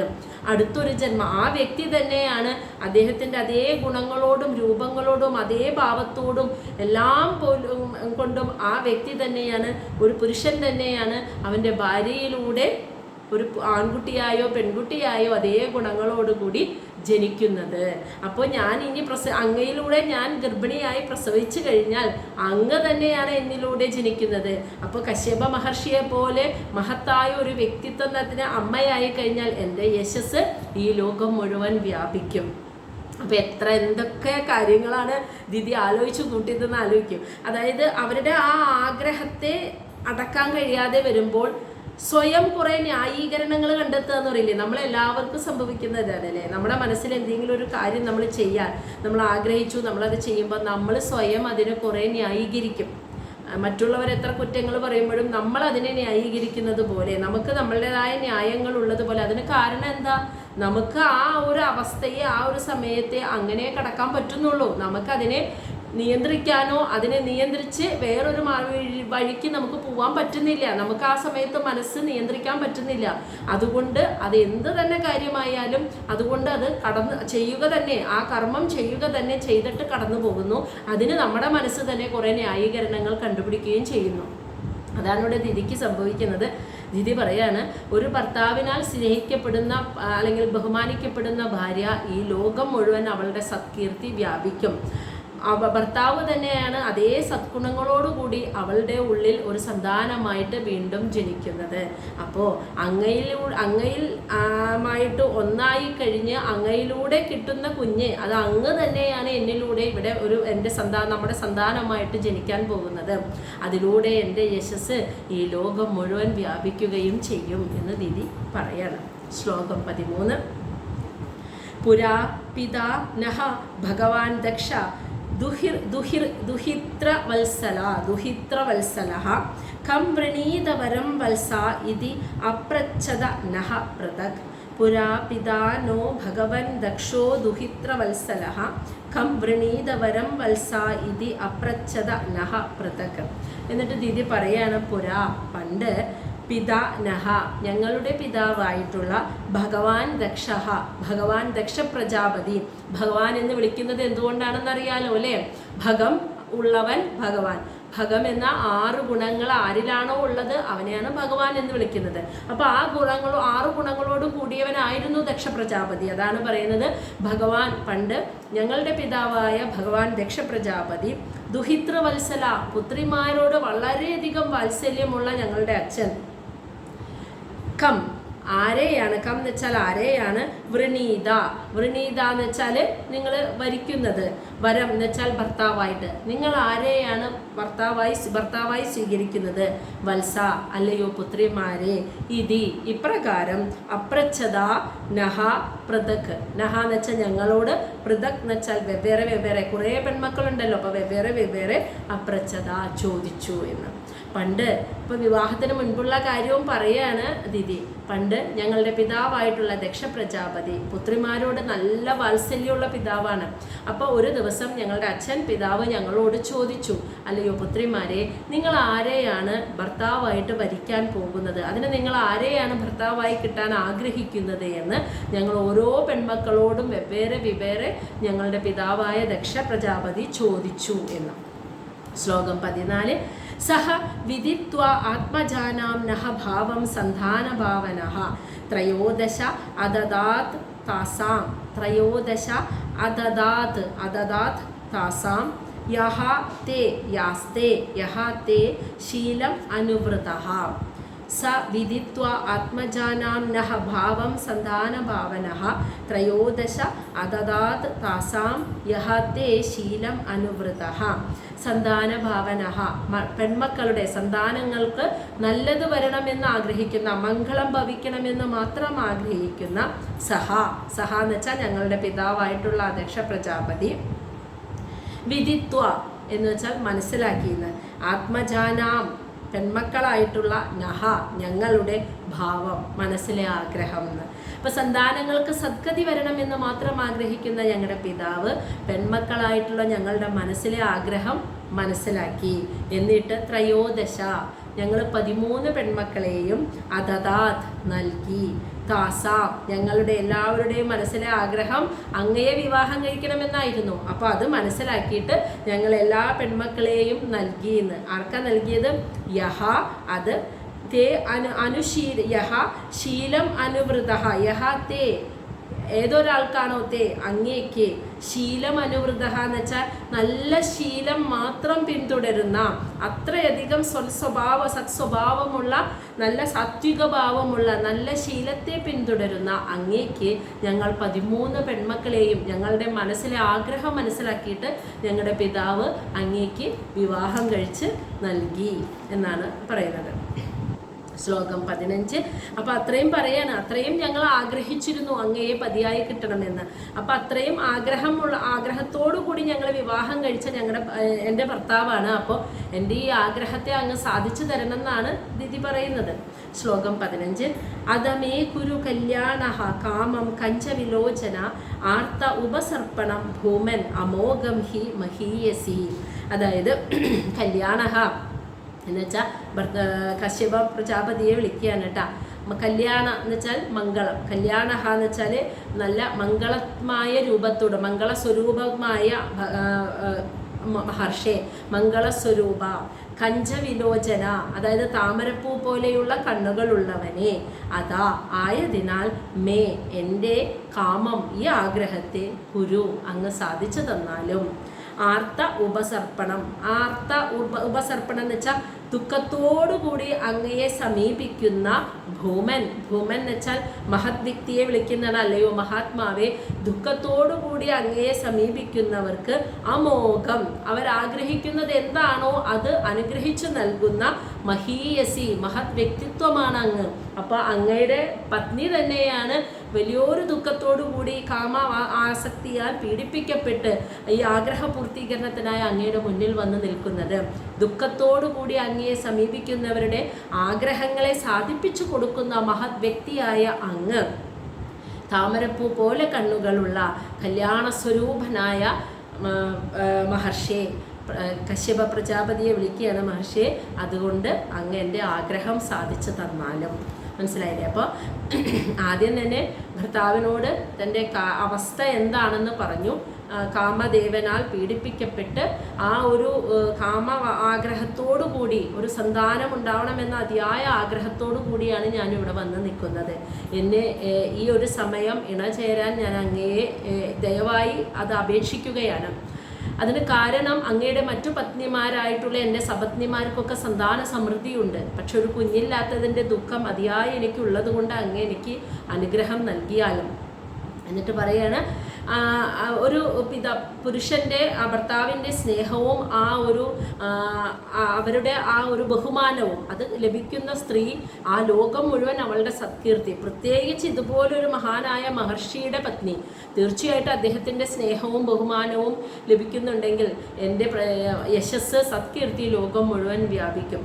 ഒരു പുരുഷൻ തന്നെയാണ് അവൻ്റെ ഭാര്യയിലൂടെ അവന് തന്നെയാണ് പുനർജന്മം. അവനൊരു സന്താനം എന്ന് പറഞ്ഞാൽ അത് അവൻ തന്നെയാണ് ജനിക്കുന്നത്. അതാണ് അവിടെ പറഞ്ഞത്, ഭർത്താവ് തന്നെയാണ് അദ്ദേഹത്തിൻ്റെ എല്ലാ ഗുണങ്ങളോടും കൂടി ഭാര്യയിൽ ഒരു സന്താനമായ ഒരു കുഞ്ഞായി ജനിക്കുന്നത്. അതുകൊണ്ട് അങ്ങയെ പോലെ തന്നെ ഉള്ള ഒരു കുഞ്ഞിന് ജന്മം, അങ്ങേക്ക് തുല്യമായ ഒരു കുഞ്ഞിന് ജന്മം നൽകുന്നതിലൂടെ എൻ്റെ കീർത്തി വർദ്ധിക്കുകയും ചെയ്യും. പണ്ട് ഞാൻ അത്രമാത്രം ആഗ്രഹിച്ചുകൊണ്ട് തന്നെയാണ് അങ്ങയെ വിവാഹം കഴിച്ചത്. ഞങ്ങളുടെ പിതാവായിട്ടുള്ള ദക്ഷ പ്രജാപതി ഞങ്ങൾ എല്ലാ പെൺമക്കളോടും നിങ്ങൾ ആരെയാണ് ഭർത്താവായി വരിക്കാൻ ആഗ്രഹിക്കുന്നത് എന്ന് ഒരിക്കൽ ചോദിച്ചു. അന്ന് ഞങ്ങളുടെ ആഗ്രഹം മനസ്സിലാക്കിയ അദ്ദേഹം ഞങ്ങൾ 13 പെൺമക്കളെയും അത്രമാത്രം സ്വഭാവശുദ്ധിയുള്ള അങ്ങേക്ക് വിവാഹം കഴിച്ച് നൽകുകയും ചെയ്തു. ആയതിനാൽ അങ്ങ് എൻ്റെ ആഗ്രഹത്തെ സാധിച്ചു തരണേ എന്ന് ദിതി ആവശ്യപ്പെടുകയാണ് പതിയോട്. ശ്ലോകം 16. ഇതി താം വീരമാരീച കൃപണാം ബഹുഭാഷിണീം പ്രത്യാഹ അനുനയൻ വാച പ്രവൃദ്ധ അനംഗകശ്മലാം. അതായത് ഇപ്രകാരം താം ദിതിയോട് വീര, അതായത് അല്ലയോ വീര എന്ന് വെച്ചാൽ ഇവിടെ വിദുരരെ മൈത്രേയ മഹർഷി വിളിക്കുകയാണ്, അല്ലയോ വിദുരരെ. മാരീച എന്ന് വെച്ചാൽ മരീചിയുടെ പുത്രനായിട്ടുള്ള കശ്യപ മഹർഷി. കൃപണ എന്ന് വെച്ചാൽ എന്താ പറയാ, കാമത്താൽ അടക്കാനാകാത്ത കാമവികാരത്താൽ ദുഃഖം അനുഭവിക്കുന്ന ബഹുഭാഷിണി, അതായത് വായാടിയെ പോലെ ഇങ്ങനെ സ്വയം ന്യായീകരിച്ചുകൊണ്ട് ഇങ്ങനെ പറഞ്ഞുകൊണ്ട് നിൽക്കുകയാണല്ലോ ദീദി, അതാണ് ബഹുഭാഷിണി എന്ന് പറയുന്നത്. അങ്ങനെ അപ്പൊ കാമവികാരത്താൽ നിയന്ത്രിക്കാൻ കഴിയാത്ത കാമാസക്തിയാൽ ദുഃഖം അനുഭവിക്കുന്ന ഒരു വായാടിയെ പോലെ സ്വയം ന്യായീകരിച്ച് സംസാരിച്ചുകൊണ്ട് നിൽക്കുന്ന ഇപ്രകാരം സംസാരിച്ചുകൊണ്ട് നിൽക്കുന്ന ആ ദിതിയോട് കശ്യപ മഹർഷി പ്രത്യാഹ ഇപ്രകാരം പറഞ്ഞു എന്ന്. അനുനയൻ വാച, ആദ്യം തന്നെ അവളെ സാന്ത്വനിപ്പിക്കുന്ന വാക്കുകൾ പറഞ്ഞു. അതാണ് അനുനയിപ്പിക്കുക. വാച, വാക്കുകളാൽ സാന്ത്വനിപ്പിച്ചുകൊണ്ട് ഇപ്രകാരം പറഞ്ഞു. എങ്ങനെ നിൽക്കുന്നവളാണ്? പ്രവൃത്ത അനങ്ക കശ്മലം. പ്രവൃത്ത എന്ന് വെച്ചാൽ വികാര വിക്ഷോഭത്താൽ, അനങ്ക എന്ന് വെച്ചാൽ കാമദേവന്റെ കശ്മലം, കാമദേവന്റെ അസ്ത്രമേറ്റ പീഡയാൽ വികാര വിക്ഷോഭത്തോടു കൂടി നിൽക്കുന്ന എന്താ പറയുക, വായാടിയെ പോലെ സംസാരിക്കുന്ന ആ ഒരു ദുഃഖിതയായി നിൽക്കുന്ന ദിതിയോട് കശ്യപ പ്രജാപതി ആദ്യം തന്നെ അവളെ നല്ല നല്ല വാക്കുകൾ നൽകി സാന്ത്വനിപ്പിച്ചുകൊണ്ട് ഇപ്രകാരം ദിതിയോട് മറുപടി പറഞ്ഞു. ഇനി എന്താണ് കശ്യപ മുനി പറഞ്ഞത് എന്ന് ശ്ലോകം 17.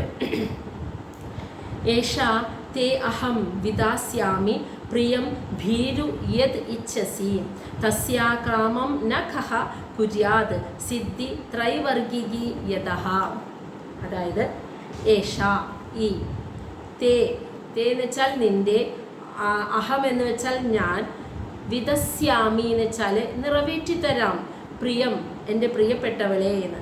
അതായത് എന്താണോ നിന്റെ ആഗ്രഹം, ഈ യേശാന്ന് വെച്ചാൽ ഈ ഇപ്രകാരമുള്ള നിന്റെ ആഗ്രഹത്തെ എൻ്റെ പ്രിയപ്പെട്ടവളെ ഞാൻ തീർച്ചയായും നിനക്ക് സാധിച്ചു തരാം. വിദസ്യാമി എന്ന് വെച്ചാൽ സാധിച്ചു തരാം. ഭീരു എന്ന് വിളിക്കുന്നത് ഇവിടെ ദിതിയെയാണ്. കാരണം അത്രമാത്രം ദുഃഖിച്ചിട്ടാണല്ലോ, മനസ്സിനെ നിയന്ത്രിക്കാൻ കഴിയാണ്ടുള്ള ദുഃഖത്തോടുകൂടി പീഡിപ്പിക്കപ്പെട്ട് നിൽക്കുകയാണല്ലോ. അതുകൊണ്ടാണ് അല്ലയോ ഭീരു, യത് ഇച്ഛസി, നീ എന്താണോ ആഗ്രഹിക്കുന്നത് അത് ഞാൻ നിനക്ക് തീർച്ചയായിട്ടും സാധിച്ചു തരാം.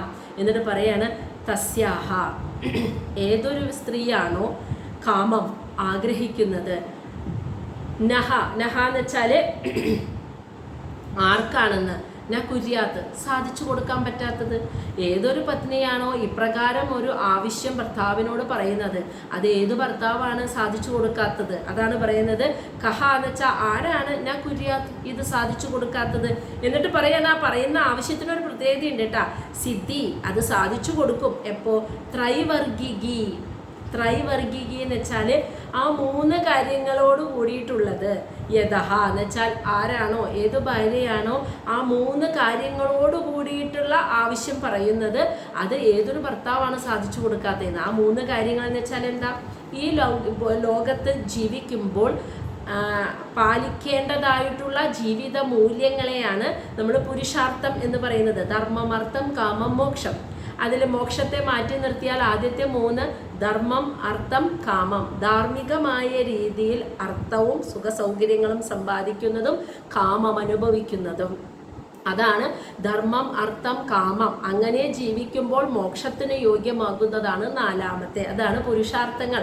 വേദങ്ങളിൽ പുരുഷാർത്ഥങ്ങളെ കുറിച്ച് പരാമർശിക്കുന്നത് ഈ ഭൂമിയിലെ ജീവിതം എങ്ങനെ ജീവിക്കണം, ഈ പുരുഷാർത്ഥങ്ങളെ അനുഷ്ഠിച്ച് ജീവിക്കുമ്പോഴാണ് മോക്ഷയോഗ്യമായി എന്താണോ ജന്മലക്ഷ്യം അതിലേക്ക് എത്താൻ സാധിക്കുന്നത്.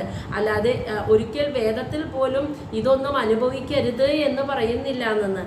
എല്ലാം അനുഭവിക്കണം ധാർമ്മികമായ രീതിയിൽ. അതാണ് ധർമ്മം, അർത്ഥം, കാമം. അങ്ങനെ ജീവിക്കുമ്പോൾ മോക്ഷത്തിന് യോഗ്യമായി തീരുന്നു.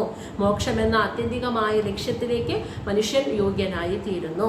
അപ്പോൾ ഇവിടെ അതാണ് ത്രൈവർഗികി, ആ ധാർമ്മികമായ രീതിയിലുള്ള അർത്ഥം, കാമം. അർത്ഥം എന്ന് വെച്ചാൽ പണം, മറ്റെല്ലാ സുഖ സൗകര്യങ്ങളും, കാമവും. ഇത് യഥഹ, ഏതൊരു ഭാര്യയാണോ ആഗ്രഹിക്കുന്നത് അത് തീർച്ചയായും സിദ്ധിഹി, ഒരു ഭർത്താവ് സാധിച്ചു കൊടുക്കേണ്ടതാണ്. മനസ്സിലായോ? അതാണ് പറയുന്നത്. അത് എന്നിട്ടാണ് പറയുന്നത് തസ്യ, അങ്ങനെയുള്ള ആഗ്രഹത്തെ ഏതൊരു ഭർത്താവാണ് ഇനി കഹ, ആരാണ് അത് സാധിച്ചു കൊടുക്കാത്തത്, ആരാണ് അത് ചെയ്തു കൊടുക്കാത്തത്? അങ്ങനെയുള്ളവരുണ്ടാവില്ല എന്ന് തന്നെയാണ് കശ്യപ മഹർഷി പറയുന്നത്. അപ്പോൾ ആദ്യം തന്നെ ദിതിയെ സമാധാനിപ്പിച്ചു. എന്താണോ നിൻ്റെ ആഗ്രഹം പ്രിയപ്പെട്ടവളെ, അത് നിനക്ക് ഞാനിതാ സാധിച്ചു തരാം. ധാർമ്മികമായ രീതിയിൽ ഏതൊരു ഭാര്യയാണോ ആഗ്രഹിക്കുന്നത്, കാമവും അർത്ഥവും ആഗ്രഹിക്കുന്നത്, അത് തീർച്ചയായും ഒരു ഭർത്താവ് സാധിച്ചു കൊടുക്കേണ്ടത് ആ ഭർത്താവിൻ്റെ കടമയാണ്. ആരാണ് അത് ചെയ്യാതിരിക്കുന്നത്? അപ്പോൾ ഇത്രമാത്രം ഇങ്ങനെ യാചിക്കുന്നത് എന്തിനാണ്? ആരാണ് അത് ചെയ്യാതിരിക്കുന്നത് എന്നുള്ള രീതിയിലാണ് കശ്യപ മഹർഷി പറയുന്നത്. ശ്ലോകം 18. എന്നിട്ട് പറയാണ് കേട്ടോ, ഈ വരുന്ന 2 ശ്ലോകങ്ങളാണ് വളരെ പ്രധാനപ്പെട്ടതായിട്ട് ഇവിടെ പറയുന്നത്. അതായത് കശ്യപ മുനിയുടെ ആ ഒരു വാക്കുകൾ ശ്രദ്ധിക്കുക.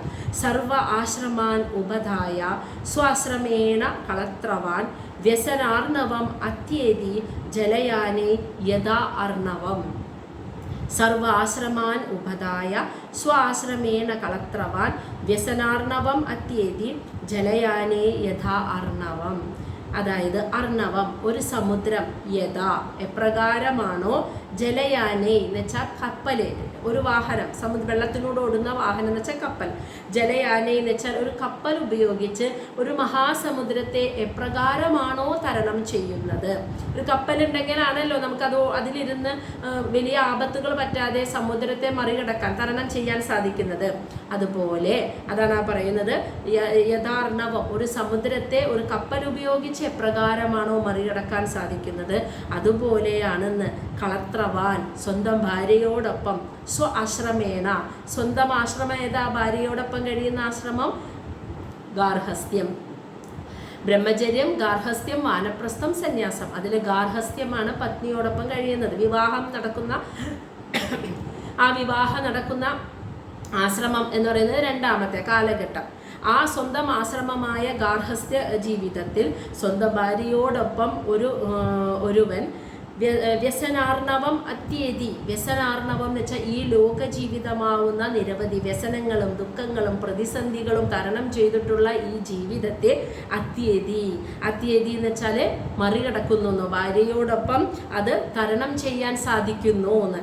എന്നാൽ സർവ ആശ്രമാൻ ഗൃഹസ്ഥാശ്രമി മാത്രമല്ല അതിനുശേഷം വരുന്ന സർവ ആശ്രമാൻ എന്ന് വെച്ചാൽ എന്താ വാനപ്രസ്ഥവും സന്യാസവും ഈ രണ്ട് ആശ്രമങ്ങളും ഉപതായ പത്നിയോടൊപ്പം തന്നെ തരണം ചെയ്യേണ്ടതാണ്, ജീവിച്ചു തീർക്കേണ്ട കാലഘട്ടമാണ് എന്നാണ്. കശ്യപ മഹർഷിയാണ് അത്രയും വലിയ മഹാമുനിയാണ് അത് പറയണത് എന്ന് ഓർക്കണം കേട്ടോ.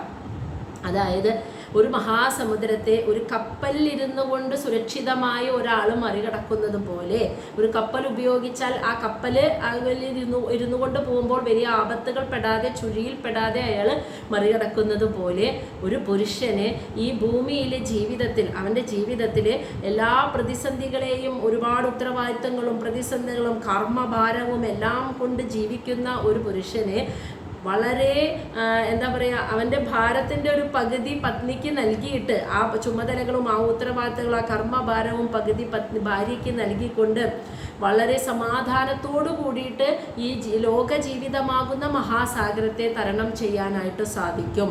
അത് ഗൃഹസ്ഥാശ്രമ ജീവിതത്തിൽ മാത്രമല്ല ഒരുവൻ്റെ 4 ആശ്രമങ്ങളിൽ ബ്രഹ്മചര്യം പഠിക്കുന്ന കാലമാണ്. വിവാഹം കഴിയുന്നത് ഗാർഹസ്ഥ്യം, അതിനുശേഷം വരുന്ന മറ്റ് ആശ്രമങ്ങൾ അതായത് വാനപ്രസ്ഥമാണെങ്കിലും സന്യാസമാണെങ്കിലും ഭാര്യയോടൊപ്പം തന്നെ കടന്ന് ജീവിച്ചു പോകേണ്ടതാണ്, ഒരുമിച്ച് കടക്കേണ്ടതാണ് ഈ 3 ആശ്രമങ്ങളും എന്നാണ് കശ്യപ മഹർഷി പറയുന്നത്. അതുകൊണ്ട് നിന്നെ മാറ്റി നിർത്തിക്കൊണ്ട് അല്ലെങ്കിൽ നിന്റെ ധാർമ്മികമായ ഒരു ആവശ്യത്തെ വില കൽപ്പിക്കാതെ അതിനെ മാറ്റി നിർത്തിക്കൊണ്ട് അത് നോക്കാതെ അത് ശ്രദ്ധിക്കാതെ അത് ചെയ്തു തരാതെ എനിക്ക് മുന്നോട്ട് പോകാൻ കഴിയില്ല. കാരണം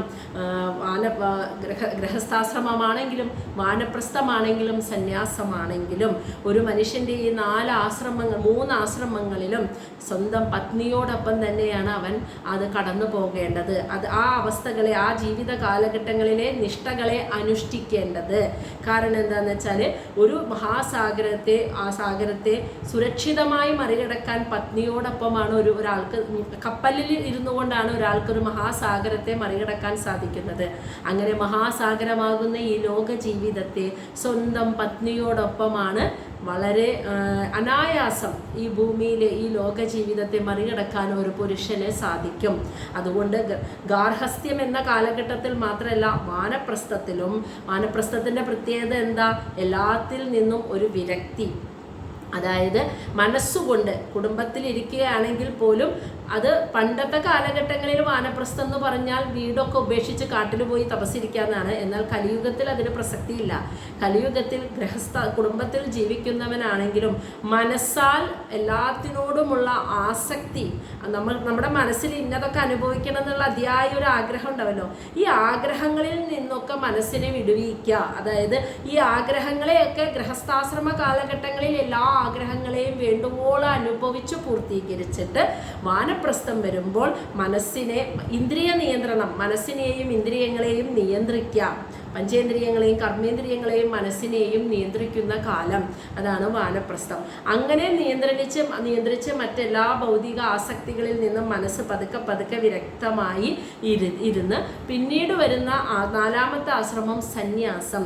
സന്യാസം എന്ന് പറഞ്ഞാൽ നമുക്കറിയാം, ഉപേക്ഷിക്കലല്ല, അനുഭവിച്ചു പൂർത്തീകരിച്ചു വരുന്ന മതിയാവലാണ്. മനസ്സിലായ? അതാണ് സന്യാസം എന്ന് പറയുന്നത്. മനസ്സിലെ ആഗ്രഹത്തെ വെച്ചുകൊണ്ട് ഭൗതികമായി എല്ലാത്തിനെയും ഉപേക്ഷിക്കുന്നതല്ല സന്യാസം. എല്ലാ ജീവിത സാക്ഷാത്കാരം എന്ന് പറയില്ലേ, അതായത് ഈ ഭൂമിയിലെ സകലതും അനുഭവിച്ചു പൂർത്തീകരിച്ചു വന്നതിന് ശേഷം വരുന്ന ഒരു പൂർത്തീകരണം, ഒരു മതിയാവല്, ഒരു വേണ്ടാതാവല്, അതാണ് സന്യാസം. അങ്ങനെ മനസ്സുകൊണ്ട് വേണ്ടാതാവുന്നതാണ് സന്യാസം എന്ന് പറയുന്നത്. അപ്പോൾ അതിൻ്റെ തൊട്ട് മുൻപുള്ള ജീവിതചര്യയാണ് ആ വാനപ്രസ്ഥം. അപ്പോൾ ആ വാനപ്രസ്ഥ കാലഘട്ടങ്ങളിൽ എല്ലാത്തിൽ നിന്നും മനസ്സിനെ നിയന്ത്രിക്കാം. ഗൃഹസ്ഥാശ്രമ കാലഘട്ടത്തിൽ എല്ലാം അനുഭവിക്കുന്നു. വാനപ്രസ്ഥത്തിൽ എല്ലാത്തിനെയും, ഇന്ദ്രിയങ്ങളെയും മനസ്സിനെയും അതിൽ നിന്നൊക്കെ പിൻവലിച്ച് നിയന്ത്രിക്കുന്ന കാലഘട്ടം. അങ്ങനെ നിയന്ത്രിച്ചു കഴിഞ്ഞ് പതുക്കെ ബാലൻസ്ഡായി സന്യാസത്തിലേക്ക് എത്തുന്നു. അപ്പോൾ ബാലൻസ്ഡായി, അപ്പോൾ അതായത് പിന്നെ ഒന്നിനോടും ഒരു ആസക്തി ഇല്ല എന്ന് മനസ്സിലായ? ഒന്നും വേണമെന്ന് ആസക്തിയില്ല, മനസ്സ് മുഴുവൻ ഭഗവാനിലേക്ക് ലയിപ്പിച്ചിരിക്കുന്ന ഒരു കാലഘട്ടം. അങ്ങനെ ജീവിക്കുന്നവന് മരണഭയം ഇല്ല. അതിനു വേണ്ടിയിട്ടാണ് നമ്മുടെ മഹർഷിമാർ വേദങ്ങളിൽ ഈ 4 ആശ്രമങ്ങൾക്ക് ഇത്രയും പ്രസക്തി നൽകിയിട്ട് പറഞ്ഞിരിക്കുന്നത്, ഇങ്ങനെ തന്നെ ജീവിക്കണമെന്ന്. അപ്പോൾ മരണഭയമില്ലാതെ മരണത്തെ കടക്കാനായിട്ട് ഒരുവന് സാധിക്കുന്നു. പക്ഷേ ഇതിൽ ഗാർഹസ്ഥ്യവും വാനപ്രസ്ഥവും സന്യാസവും, ഗാർഹസ്ഥ്യം പത്നിയോടൊപ്പം ജീവിച്ചു, വാനപ്രസ്ഥം ഭാര്യയെ ഉപേക്ഷിച്ച് പോകാനുള്ള കാലമല്ലാണ് സന്യാസവും. ഈ 3ഉം പത്നിയോടൊപ്പം തന്നെ ഒരുമിച്ച് എല്ലാ ധാർമ്മികമായ രീതിയിൽ അർത്ഥവും കാമവും ആ ഒരു ഗൃഹസ്ഥാശ്രമ കാലഘട്ടത്തിൽ അനുഭവിക്കുന്നു, പത്നിയോടൊപ്പം അല്ലെങ്കിൽ പതിയോടൊപ്പം. അതിനുശേഷം വാനപ്രസ്ഥത്തിലേക്ക് കടക്കുമ്പോൾ മനസ്സിനെയും ഇന്ദ്രിയങ്ങളെയും ഒക്കെ നിയന്ത്രിക്കുകയാണ്. പത്നിയോടൊപ്പം തന്നെ അല്ലെങ്കിൽ പതിയോടൊപ്പം തന്നെ സ്ത്രീയോ പുരുഷനോ ആയിക്കോട്ടെ, ഒരുമിച്ചാണ് അവരുടെ ഇന്ദ്രിയ നിഗ്രഹം, ഇന്ദ്രിയങ്ങളെ നിയന്ത്രിച്ച് ജീവിക്കുന്നത്. അതിനുശേഷം അവരൊരുമിച്ച് തന്നെ സന്യാസത്തിലേക്കും കടക്കുന്നു. അങ്ങനെയാണ് കടക്കേണ്ടത് എന്ന് കശ്യപ മഹർഷി പറയുകയാണ്. അപ്പം അതുകൊണ്ട് നിന്റെ ആഗ്രഹം കാണാതിരിക്കാൻ എനിക്ക് സാധിക്കില്ല, അതാണ് ആ പറയുന്നത്. ശ്ലോകം 19. യാം Ahu ആത്മനഃ he അർദ്ധം ശ്രേയസ്കാമസ്യ Manini യസ്യാം സ്വധുരം അദ്യസ്യ പുമാൻ ചരതി വിജ്വരഃ. Yam Ahu ആത്മനഃ he അർദ്ധം ശ്രേയസ്കാമസ്യ, ശ്രേയഃ കാമസ്യ Manini യസ്യാം സ്വധുരം അദ്യസ്യ പുമാൻ ചരതി വിജ്വരഃ. യാം, ആരെയാണോന്ന്, ആഹു വിളിക്കുന്നത്, ആരെയാണ് വിളിക്കുന്നത്? ആത്മന അർദ്ധം, ആത്മന സ്വന്തം ശരീരത്തിൻ്റെ അർദ്ധം, പാതി. ഒരു പുരുഷന് അവൻ്റെ ശരീരത്തിൻ്റെ പാതിയായിട്ടുള്ളവൾ എന്ന് ആരെയാണോ വിളിക്കുന്നത്? ശ്രേയസ് കാമസ്യ മാനിനി, മാനിനി എന്ന് വെച്ചാൽ അത്രയും ബഹുമാനിക്കപ്പെടുന്നവനെ, അതായത് ഇവിടെ മൈത്രേയ മഹർഷി വിദുരരെ വിളിക്കുകയാണ്, അത്രയും എന്താ പറയുക, ബഹുമാനിക്കപ്പെടുന്നവനെ. ശ്രേയസ് കാമസ്യ, ബഹുമാന്യനെ എന്ന് പറഞ്ഞിട്ട് ശ്രേയസ് കാമസ്യ, ശ്രേയസ് സത്കീർത്തി, നല്ല പേര്, സത്കീർത്തി കാമസ്യ ആഗ്രഹിക്കുന്ന ഒരു പുരുഷൻ, അവൻ്റെ ശരീരത്തിൻ്റെ പാതി, അവൻ്റെ പാതി, അർദ്ധം എന്ന് വെച്ചാൽ അവൻ്റെ പകുതി എന്ന് പറഞ്ഞ് അവൻ ആരെയാണോ വിളിക്കുന്നത് എന്ന് വെച്ചാൽ അവൻ്റെ ഭാര്യ, ആ ഭാര്യ യസ്യാം, ആ ഭാര്യയിൽ സ്വദുരം, സ്വദുരം എന്ന് വെച്ചാൽ അവൻ്റെ ഉത്തരവാദിത്തങ്ങൾ, അവൻ്റെ കുടുംബത്തിലെയും ജോലിയിലെയും എല്ലാം കൊണ്ടും അവനെടുക്കുന്ന സകല ഉത്തരവാദിത്തങ്ങളും അവൻ്റെ കർമ്മഭാരങ്ങളും അവൻ്റെ എല്ലാ പ്രശ്നങ്ങളും അവൻ്റെ സന്തോഷങ്ങളും ദുഃഖങ്ങളും അദ്യസ്യ, ഭാര്യയിൽ, അവൻ്റെ ശരീരത്തിൻ്റെ പാതിയായി കാണുന്ന അവളിൽ, ആ പത്നിയിൽ, അദ്യസ്യ എന്ന് വെച്ചാൽ ഏൽപ്പിക്കുന്നു. അവൻ്റെ എല്ലാ ഉത്തരവാദിത്തങ്ങളുടെയും പാതി, അവൻ്റെ എല്ലാ ദുഃഖങ്ങളുടെയും ടെൻഷൻ, അവൻ്റെ എല്ലാ സന്തോഷങ്ങൾ, അവൻ്റെ എല്ലാ കർമ്മഭാരങ്ങൾ, ഇതെല്ലാം പാതി സ്വന്തം ശരീരത്തിൻ്റെ പാതിയായ പത്നിയിലും അവൻ ഏൽപ്പിക്കുന്നു. അങ്ങനെ പുമാൻ, അങ്ങനെ ആ പുരുഷൻ ചരതി ജീവിക്കുന്നു, വിജ്വര, ഈ ഭൂമിയിൽ സമാധാനത്തോടെ. അത് മനസ്സിലാക്കിയത് കൊണ്ടാണ് ഭഗവാൻ ബ്രഹ്മാവിൻ്റെ ശരീരത്തെ 2ആയി പിരിച്ചത്. മനസ്സിലായ? ഒന്ന് പുരുഷനും ഒന്ന് സ്ത്രീയും. ബ്രഹ്മാവ് ബ്രഹ്മദേവന്റെ ശരീരം രണ്ടായി പിരിഞ്ഞു, ഒന്ന് പുരുഷനും ഒന്ന് സ്ത്രീയുമാണ്. ഇത് ലൈംഗികമായ ആസക്തിയുടെ പൂർത്തീകരണത്തിലൂടെ ഒരു പ്രജകളെ സൃഷ്ടിക്കുക എന്ന ഉദ്ദേശം മാത്രമായിരുന്നില്ല അതിനുണ്ടായിരുന്നത്. കാരണം സംസാര സാഗരം എന്ന് പറഞ്ഞാൽ അത്രമാത്രം ദുഃഖങ്ങളും പ്രതിസന്ധികളും പ്രശ്നങ്ങളും, ഭൂമിയിലെ ജീവിതം ദുഃഖം നിറഞ്ഞതാണ് എന്ന് നമ്മൾ പറയല്ലോ. പ്രത്യേകിച്ച് ഈ കലിയുഗത്തിൽ സമാധാനവും സന്തോഷങ്ങളും ഒന്നുമില്ലാതെ പ്രതിസന്ധികളെ തരണം ചെയ്ത് ജീവിക്കുന്ന ഒരു പുരുഷന് അവൻ്റെ ജീവിതത്തിലെ ഒറ്റയ്ക്ക് അവന് ഈ പ്രതിസന്ധികളെ ഈ ഭൂമിയിലെ ജീവിതത്തിൽ അവൻ ജനിക്കുമ്പോൾ തൊട്ട് മരിക്കുന്നത് വരെയുള്ള കാലഘട്ടത്തിൽ അവൻ അനുഭവിക്കുന്ന പ്രതിസന്ധികളെ ഒറ്റയ്ക്ക് ഒരുവന് തരണം ചെയ്യാനായിട്ട് സാധിക്കുകയില്ല. അതുകൊണ്ടാണ് അവനോട് ചേർന്ന് അവന് താങ്ങായി തണലായി അവൻ്റെ ശരീരത്തിൻ്റെ പാതിയായി ഒരു സ്ത്രീയെ കൂടി ബ്രഹ്മാവിൻ്റെ ശരീരത്തെ ഭഗവാൻ ആ പ്രകൃതി രണ്ടായി പിരിച്ചത്. അതുകൊണ്ടാണ് അത് പ്രജകളെ സൃഷ്ടിക്കുക, സന്താനോത്പത്തി മാത്രമല്ല അതിൻ്റെ ഉദ്ദേശം. ഒരു പുരുഷനെ ഈ ഭൂമിയിൽ സമാധാനത്തോടെ ജീവിക്കണമെങ്കിൽ അവൻ അനുഭവിക്കുന്ന അവൻ്റെ എല്ലാ ഉത്തരവാദിത്തങ്ങളുടെയും കർമ്മഭാരങ്ങളുടെയും പാതി അവൻ്റെ ശരീരത്തിൻ്റെ പാതിയായ അവളിൽ ചുമത്തണം. എന്നാൽ മാത്രമേ അവന് പകുതിയെങ്കിലും സ്ട്രെസ്സ് കുറഞ്ഞുകൊണ്ട് ഈ ഭൂമിയിൽ ജീവിക്കാൻ പറ്റുള്ളൂ എന്ന് മനസ്സിലായ. അതായത് ഭൂമിയിലെ ജീവിതം സമാധാനപൂർവമായിട്ട് കൊണ്ടുപോകണമെങ്കിൽ കൂടെ അവൻ്റെ പാതിയായിട്ട് ഒരുവൾ തീർച്ചയായിട്ടും ഉണ്ടായിരിക്കണം. അവളിലേക്ക് അവൻ്റെ ദേഷ്യങ്ങളെ, അവൻ്റെ ഇഷ്ടങ്ങളെ, അവൻ്റെ വിഷമങ്ങളെ പകുത്തു കൊടുക്കുമ്പോഴാണ് അവന് മനസമാധാനത്തോടെ ബാലൻസ്ഡ് ആയിട്ട് ഈ ഭൂമിയിൽ ജീവിക്കാൻ സാധിക്കുകയുള്ളൂ.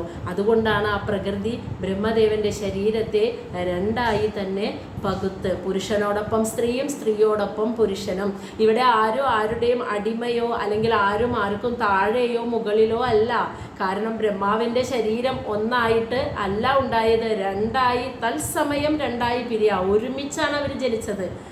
സ്വയംഭൂവ മനുവും ശതരൂപയും ഒരുമിച്ച്, ആ ഭാര്യയും ഭർത്താവും ഒരുമിച്ച്, ആ സ്ത്രീ പുരുഷന്മാർ ഒരുമിച്ചാണ് ജനിച്ചത്. അവരിലൂടെയാണ് എല്ലാം ഉണ്ടായത്. ആരും ആരെക്കാളും താഴെയോ ആരും ആരെക്കാളും മുകളിലോ അല്ല. ഇവർക്ക് രണ്ടുപേർക്കും ഈ സ്ത്രീക്കും പുരുഷനും അത് ഒരുമിച്ച് നിന്നാൽ മാത്രമേ ഈ ഭൂമിയിലെ ജീവിതത്തെ ബാലൻസ്ഡ് ആയിട്ട് കൊണ്ടുപോകാനായിട്ട് സാധിക്കുകയുള്ളൂ. അതാണ് ആ പറയുന്നത്. അപ്പോൾ തോന്നും ഇവിടെ വിവാഹം കഴിക്കാത്തവരും സന്തോഷമായിട്ട് ജീവിക്കുന്നില്ലേ എന്നുള്ളത്. വിവാഹം കഴിക്കാതെ ഉത്തരവാദിത്തങ്ങളെ ഏറ്റെടുക്കാതെ എല്ലാ ഉത്തരവാദിത്തങ്ങളിൽ നിന്നും വിട്ട് ഒറ്റയ്ക്ക് ജീവിക്കുന്നവന് എവിടെയാണ് പ്രതിസന്ധി, എവിടെയാണ് പ്രശ്നം?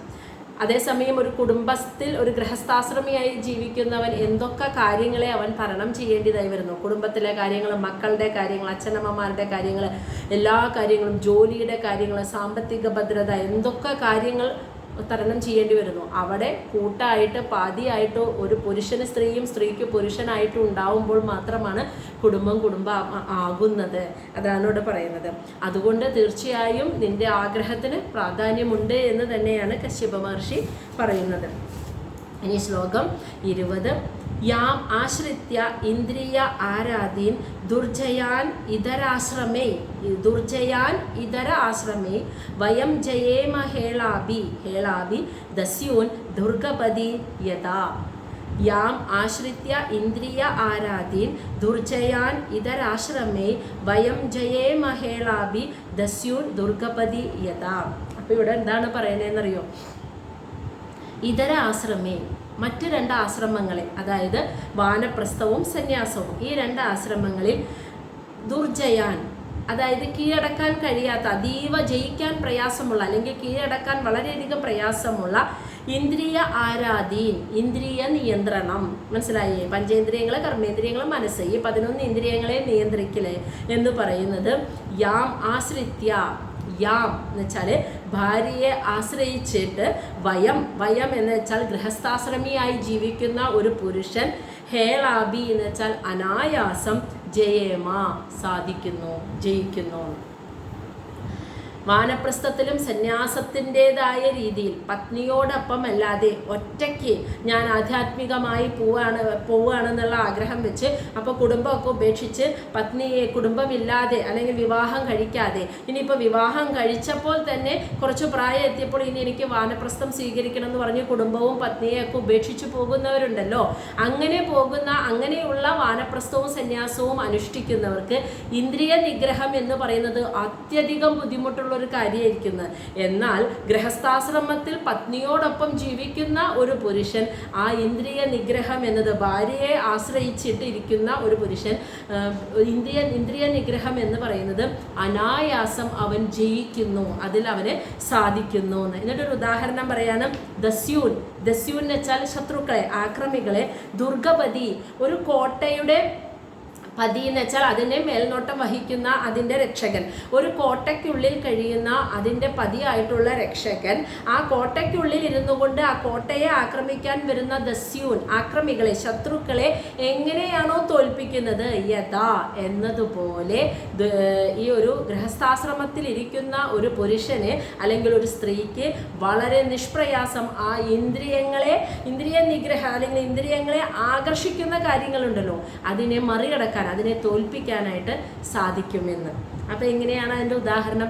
ഒരു കോട്ടയ്ക്കുള്ളിൽ ആ കോട്ടയെ സംരക്ഷിച്ച് ആ കോട്ടയ്ക്ക് ഉള്ളിൽ കഴിയുന്ന അതിൻ്റെ പതി അല്ലെങ്കിൽ ഒരു മേൽനോട്ടക്കാരൻ, അയാൾക്ക് ആ കോട്ടയെ ആക്രമിക്കാൻ വരുന്ന ശത്രുക്കളെ ആ കോട്ടയ്ക്കുള്ളിൽ ഇരുന്നു കൊണ്ട് വളരെ പെട്ടെന്ന് തോൽപ്പിച്ച് പറഞ്ഞു വിടാൻ പറ്റും. പക്ഷേ കോട്ട ഇവിടെയും കോട്ടയിൽ നിന്ന് ഒരുപാട് അകലെ കഴിയുന്ന ഒരാൾക്ക് ആ കോട്ടയെ ആക്രമിക്കാൻ വരുന്നവരെ പെട്ടെന്ന് കീഴടക്കാൻ പറ്റുമോ? ഇല്ല.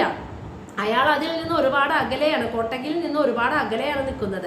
അതേസമയം കോട്ടയ്ക്കുള്ളിൽ കഴിയുന്ന അതിൻ്റെ മേൽനോട്ടക്കാരന് ആ കോട്ടയെ ആക്രമിക്കാൻ വരുന്ന ശത്രുക്കളെ നിഷ്പ്രയാസം തോൽപ്പിക്കാൻ കഴിയും.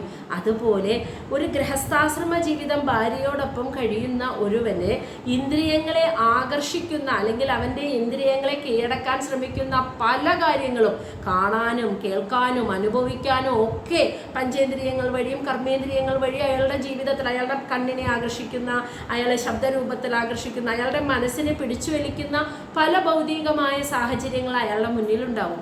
അതിനെ ആരാണോ, അപ്പോൾ ഒരു ഗൃഹസ്ഥാശ്രമ ജീവിതം ഭാര്യയോടൊപ്പം കഴിയുന്നവന് അതിനെ തരണം ചെയ്യാൻ സാധിച്ചാൽ അവനാണ് ശരിക്ക് മനസ്സിനെ അല്ലെങ്കിൽ ഇന്ദ്രിയങ്ങളെ നിയന്ത്രിച്ചവൻ. അതേസമയം ഇതൊന്നും ഇല്ലാതെ ഒരു ആശ്രമത്തിൽ വാനപ്രസ്ഥം, സന്യാസം, ഈ വക ഇന്ദ്രിയങ്ങളെ ആകർഷിക്കുന്ന ഒന്നും തന്നെ, ഭൗതികമായ ആസക്തി തോന്നുന്ന, ആഗ്രഹം തോന്നുന്ന ഒന്നും തന്നെ കാണാതെയും കേൾക്കാതെയും ഒരു ഈ ദൈവികമായ ഒരു ആശ്രമത്തിൻ്റെ ഉള്ളിൽ ഒരു പശ്ചാത്തലത്തിൽ കഴിയുന്ന ഒരു വ്യക്തിക്ക് അയാളുടെ മനസ്സിനെ നിയന്ത്രിക്കാൻ കഴിഞ്ഞു എന്ന് എങ്ങനെ പറയാൻ പറ്റും? അതിനുള്ള സാഹചര്യങ്ങൾ ഉണ്ടായിട്ട് അവിടെ ജയിച്ച് കിടക്കുന്നവനാണല്ലോ എനിക്ക് എൻ്റെ മനസ്സിനെ നിയന്ത്രിക്കാൻ കഴിയും എന്ന് പറയാൻ പറ്റുള്ളൂ. അതാണ് ഇവിടെ പറയുന്നത്. അതുകൊണ്ട് മറ്റ് രണ്ട് ആശ്രമങ്ങളിൽ, വാനപ്രസ്ഥത്തിലും സന്യാസത്തിലും അതിനനുകൂലമായ സാഹചര്യത്തിൽ കഴിയുന്നവർക്ക് വളരെ ബുദ്ധിമുട്ടാണ് ഇന്ദ്രിയ നിഗ്രഹം. കാരണം അവർ യഥാർത്ഥത്തിൽ അവരുടെ മനസ്സിനെ ആകർഷിക്കുന്ന ഒന്നും കാണുന്നില്ല. ഭക്ഷണമായിട്ടോ ഭൗതികമായ സുഖസൗകര്യങ്ങളായിട്ടോ ഒന്നും തന്നെ, അവരുടെ ലൈംഗിക തൃഷ്ണയെ ഉണർത്തുന്ന ഒന്നും തന്നെ, അതുപോലെ ഭക്ഷണമാത്തിനോ അതുപോലെ മറ്റു സുഖസൗകര്യങ്ങളോ ഒന്നും തന്നെ കാണുകയോ കേൾക്കുകയോ ചെയ്യുന്നില്ലാത്തൊരു സാഹചര്യത്തിൽ ഇരിക്കുന്നവൻ എനിക്ക് മനസ്സിനെ നിയന്ത്രിക്കാൻ പറ്റും എന്ന് എങ്ങനെ പറയാൻ പറ്റും? അവൻ അതിന് അനുകൂലമായ സാഹചര്യങ്ങൾ വന്നിട്ട് നിയന്ത്രിച്ച് കിടക്കണം അല്ലേ? അല്ലാതെ അതൊക്കെ ഒഴിവാക്കിക്കൊണ്ട് നിന്നിട്ട് എനിക്ക് മനോനിയന്ത്രണം സാധ്യമായി എന്ന് പറയാൻ പൂർണ്ണമായി അവർക്കത് സാധിക്കില്ല എന്നൊന്നും. അതേസമയം കുടുംബത്തിൽ ജീവിക്കുന്നവൻ്റെ മനസ്സിനെ അലട്ടുന്ന, ആകർഷിപ്പിക്കുന്ന അല്ലെങ്കിൽ മനസ്സിനെ വ്യതിചലിപ്പിക്കുന്ന കുറേ കാര്യങ്ങൾ അയാളുടെ ജീവിതത്തിൽ, നിത്യജീവിതത്തിൽ നിത്യവും സംഭവിച്ചുകൊണ്ടിരിക്കും. പല പല പ്രശ്നങ്ങൾ കാണാം, പല പല വിഷമങ്ങൾ കാണാം, മനസ്സിനെ ആടി ഉരയ്ക്കുന്ന പ്രതിസന്ധികൾ ഉണ്ടാവാം, മനസ്സിനകത്ത് കുറേ ഇഷ്ടം തോന്നുന്ന കാര്യങ്ങൾ, വെറുപ്പ് തോന്നുന്ന കാര്യങ്ങൾ, ഇതൊക്കെ അയാൾ കണ്ടും കേട്ടുമൊക്കെയാണ് ഒരു കുടുംബത്തിൽ ജീവിക്കുന്നത്. അതുകൊണ്ട് അയാൾക്ക് ഇതിപ്പോൾ പഞ്ചേന്ദ്രിയങ്ങൾ കൊണ്ട് എല്ലാം നമ്മൾ കാണുക കേൾക്കുകയൊക്കെ ചെയ്യുന്നുണ്ട്. അവിടെ ജീവിച്ചുകൊണ്ട് മനസ്സിനെ നിയന്ത്രിക്കാൻ കഴിഞ്ഞാൽ അവനാണ് മനോനിയന്ത്രണം സാധ്യമാവുന്നതിൽ, ഇന്ദ്രിയ നിയന്ത്രണം സാധ്യമാവുന്നതിൽ ജയിച്ചവൻ. അതാണ് കോട്ട എന്ന് പറയുന്നത്. കുടുംബജീവിതമാണ്. ആ കോട്ടയ്ക്കുള്ളിൽ ഇരിക്കുന്ന പതി മേധാവിക്ക് ആ കുടുംബജീവിതം നയിക്കുന്നവനാണ് ആ കോട്ടയെ ആക്രമിക്കാൻ വരുന്ന ശത്രുവിനെ കീഴടക്കാൻ പറ്റുള്ളൂ. എന്ന് വെച്ചാൽ ആ ഇന്ദ്രിയങ്ങളെ പിടിച്ചു വലിക്കുന്ന, ആകർഷിപ്പിക്കാൻ വരുന്ന കാര്യങ്ങളെ, ആ ഭൗതികമായ വിഷയങ്ങളെ അവിടെ അതിൽ ജീവിക്കുന്നവന് ജീവിച്ചുകൊണ്ട് തന്നെ അതിനെ നിയന്ത്രിക്കാൻ സാധിക്കും. അതൊന്നും ഈ ഒരു സാഹചര്യവും ഇല്ലാതെ, ഈ കുടുംബവുമായി യാതൊരു ബന്ധവും ഇല്ലാതെ ഇരിക്കുന്നവൻ മനോനിയന്ത്രണം സാധ്യമായെന്ന് എങ്ങനെ പൂർണ്ണമായി പറയാൻ കഴിയും? അതൊരിക്കലും സാധ്യമല്ല. അവർക്ക് മനോനിയന്ത്രണം സാധ്യമാവുക എന്ന് പറഞ്ഞാൽ അത് ഭയങ്കര ബുദ്ധിമുട്ടുള്ള, അതീവ ദുസ്സഹമാണ് ആ കാര്യം. അത് ജയിക്കാൻ വളരെ പ്രയാസമാണ്. കാരണം അവരൊന്നും കാണുന്നുമില്ല, കേൾക്കുന്നില്ല, ഒന്നുമില്ല. പെട്ടെന്ന് ഒരു നിമിഷം അവരെവിടെയെങ്കിലും യാത്ര പോകുമ്പോൾ എന്തെങ്കിലും ഒരു കാഴ്ച കണ്ടാൽ പെട്ടെന്ന് അവരുടെ മനസ്സ് അതിൽ കൈവിട്ട് പോവില്ല എന്ന് എങ്ങനെ പറയാൻ പറ്റും? അതിന് എക്സ്പീരിയൻസ് ചെയ്താൽ മാത്രമല്ലേ അത് പറയാൻ പറ്റുള്ളൂ. അപ്പോൾ എക്സ്പീരിയൻസ് ചെയ്യണമെങ്കിൽ കുടുംബജീവിതം തന്നെ നയിക്കണം. അങ്ങനെ നയിച്ചുകൊണ്ട് എല്ലാ ശരി തെറ്റുകളെയും മനസ്സിലാക്കി ധാർമ്മികമായ രീതിയിൽ അർത്ഥവും കാമവും അനുഭവിച്ച് അങ്ങനെ മനസ്സിനെ നിയന്ത്രിച്ച് കടക്കുന്നവനാണ് മനോനിയന്ത്രണം സാധ്യമായവൻ എന്ന് പറയുന്നത്. അവർക്കാണ് മോക്ഷത്തിന്, ആത്യന്തികമായ ലക്ഷ്യമായ മോക്ഷത്തിന് യോഗ്യത ഉണ്ടാവുന്നതും. അല്ലാതെ എല്ലാം ഉപേക്ഷിച്ചു പോകുന്നവനല്ല. അവർക്ക് അതത്ര എളുപ്പം സാധ്യമല്ല, അതികഠിനമാണ്. ഇത് നമുക്ക് ശരിക്കും നമ്മുടെ ഈ കലിയുഗത്തിൻ്റെ ഈ ഒരു അവസ്ഥയുമായിട്ട് വേണമെങ്കിൽ ബന്ധപ്പെടുത്തി പറയാം. അതായത് നമ്മൾ സത്യയുഗം, ത്രേതായുഗം, ദ്വാപരയുഗം എന്ന് പറയില്ലേ, ഈ 3 യുഗങ്ങളിൽ ഭാഗവതം തന്നെ പറയുന്നുണ്ട്. ഈ 3 യുഗങ്ങളിൽ ജീവിച്ചിരുന്നവർ ആഗ്രഹിക്കുന്നത് എന്താണെന്നോ? കലിയുഗത്തിൽ ഒരു പുൽനാമ്പായിട്ടെങ്കിലും ജനിക്കാൻ കഴിയണേ എന്നാണ്. കാരണം ആ 3 യുഗങ്ങളിൽ ഭയങ്കര ദുസ്സഹമാണ്. മോക്ഷം എന്ന ജീവിത ലക്ഷ്യം, മനുഷ്യൻ്റെ ആത്യന്തികമായ ലക്ഷ്യമായ ആ മോക്ഷത്തെ, ആ മുക്തിയിലേക്ക് എത്തുക എന്ന് പറഞ്ഞാൽ ആ 3 യുഗങ്ങളിൽ വളരെ ബുദ്ധിമുട്ടാണ്. കാരണം എന്താ വെച്ചാൽ ആ യുഗങ്ങളിൽ ഇത്രമാത്രം ധർമ്മത്തിന് ച്യുതി സംഭവിച്ചിട്ടില്ല. ധർമ്മത്തിന് 4 പാദങ്ങളോടുകൂടി നിന്ന യുഗമാണ് സത്യയുഗം. അതുകൊണ്ട് അവിടെ അധർമ്മമില്ല, വളരെ സത്യമായിട്ടുള്ളത് മാത്രമാണ് അവിടെ സംഭവിക്കുന്നത്. അപ്പോൾ ആ കാലഘട്ടത്തിൽ ജീവിക്കുന്നവർക്ക് ജീവിത പ്രശ്നങ്ങളും ജീവിത ദുരിതങ്ങളും ദുഃഖവും സങ്കടവും ജീവിതത്തിൽ പ്രശ്നങ്ങളും വിഷമങ്ങളും ഇല്ല. കാരണം അധർമ്മമില്ല. ധർമ്മം 4 പാദങ്ങളിൽ ഉറച്ചു നിൽക്കുന്ന കാല. അങ്ങനെ ഒരു കാലഘട്ടത്തിൽ ജീവിച്ചുകൊണ്ട് എങ്ങനെയാണ് ഈശ്വരപ്രാപ്തി അല്ലെങ്കിൽ മോക്ഷത്തെ നേടുക? അതിന് 1000-10,000 വർഷത്തെ തപസ്സിലൂടെയാണ്, ആ ഒരു അതികഠിനമായ പരിശ്രമത്തിലൂടെയാണ് അവർക്ക് മോക്ഷം ലഭിച്ചിരുന്നത്. അതിൽ മോക്ഷത്തിലേക്ക് എത്താൻ അവർക്ക് അത്രയും വലിയ നിഷ്ഠ, തപസ് എന്നൊരു നിഷ്ഠ അനുഷ്ഠിക്കേണ്ടതായി വന്നു. അതുപോലെ തന്നെയാണ് ത്രേതായുഗത്തിലും, അതുപോലെ തന്നെയാണ് ദ്വാപരയുഗത്തിലും. ഒരുപാട് യാഗം, യജ്ഞം, കർമ്മങ്ങൾക്കൊക്കെ പ്രാധാന്യമുള്ള യുഗങ്ങളാണ്. അത്രയും കഷ്ടപ്പെട്ടിട്ടാണ് അവർ മോക്ഷത്തിന് യോഗ്യത നേടിയിരുന്നത്. പക്ഷെ കലിയുഗത്തിൻ്റെ ഒരു പ്രത്യേകത എന്താണെന്ന് വെച്ചാൽ ഈ യുഗത്തിൽ ജീവിത പ്രതിസന്ധി തന്നെ അങ്ങേയറ്റാണ്. ഈ ഭൂമിയിലെ ജീവിത പ്രതിസന്ധി, സമാധാനത്തോട് ജീവിക്കുന്ന ആരെയും കാണുന്നില്ല. ശാരീരികമായ അസുഖങ്ങൾ ഓരോ ദിവസം തോറും പല പല രോഗാണുക്കളായിട്ട് പെരുകിക്കൊണ്ടിരിക്കുന്നു. അതിലേറെ മനുഷ്യരെല്ലാം മാനസികമായി വളരെയധികം മനസ്സിനെ നിയന്ത്രിക്കാൻ കഴിയാതെ, ഇന്ന് ഡിപ്രഷൻ എന്ന് പറയുന്നുണ്ടല്ലോ, പൊതുവെ എല്ലാവരും പറയുന്നുണ്ട്. മനോനിയന്ത്രണം സാധ്യമാവാതെ ആളുകൾ കിടന്ന് കഷ്ടപ്പെടുന്നു. അത്രയും ജീവിത പ്രതിസന്ധികളും ദുരിതങ്ങളും ജീവിക്കാൻ വേണ്ടി ബുദ്ധിമുട്ടുന്ന ഒരു കാലമാണ് കലിയുഗം. അതുകൊണ്ട് തന്നെ ഈ യുഗത്തിൽ ആർക്കാണോ എന്താ പറയുക, പ്രാർത്ഥന, നാമജപം, സത്സംഗങ്ങൾക്ക് വളരെയധികം പ്രാധാന്യമുണ്ട്.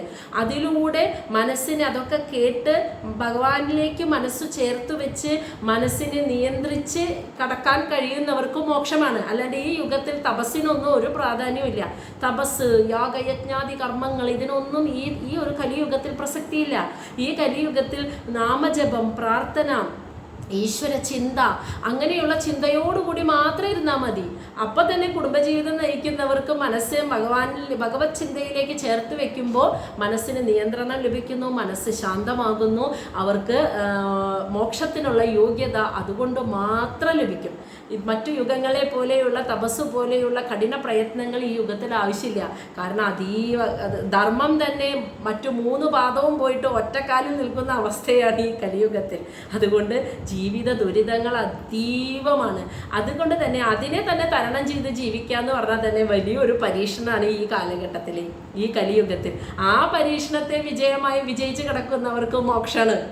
കലിയുഗത്തിൻ്റെ പ്രത്യേകത ഈ ജീവിതമാകുന്ന പരീക്ഷണത്തെ ജയിച്ച് കിടക്കാനായിട്ട് മനസ്സുകൊണ്ട് ആർക്ക് ജയിച്ച് കിടക്കാൻ സാധിക്കുന്നു, അവർ മോക്ഷത്തിന് യോഗ്യരായി.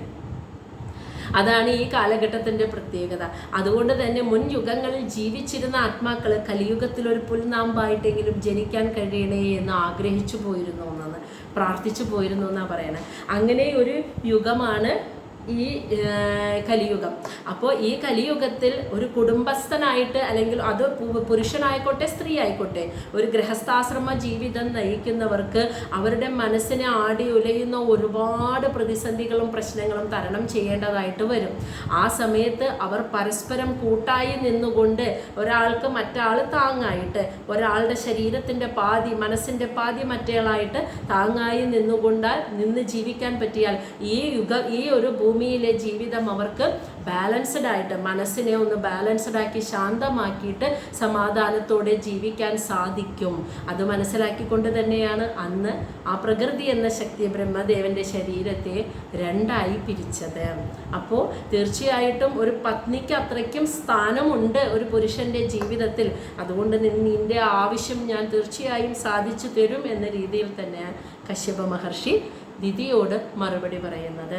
ഇനി ഇതിൻ്റെ ബാക്കി നമുക്ക് ഞായറാഴ്ച.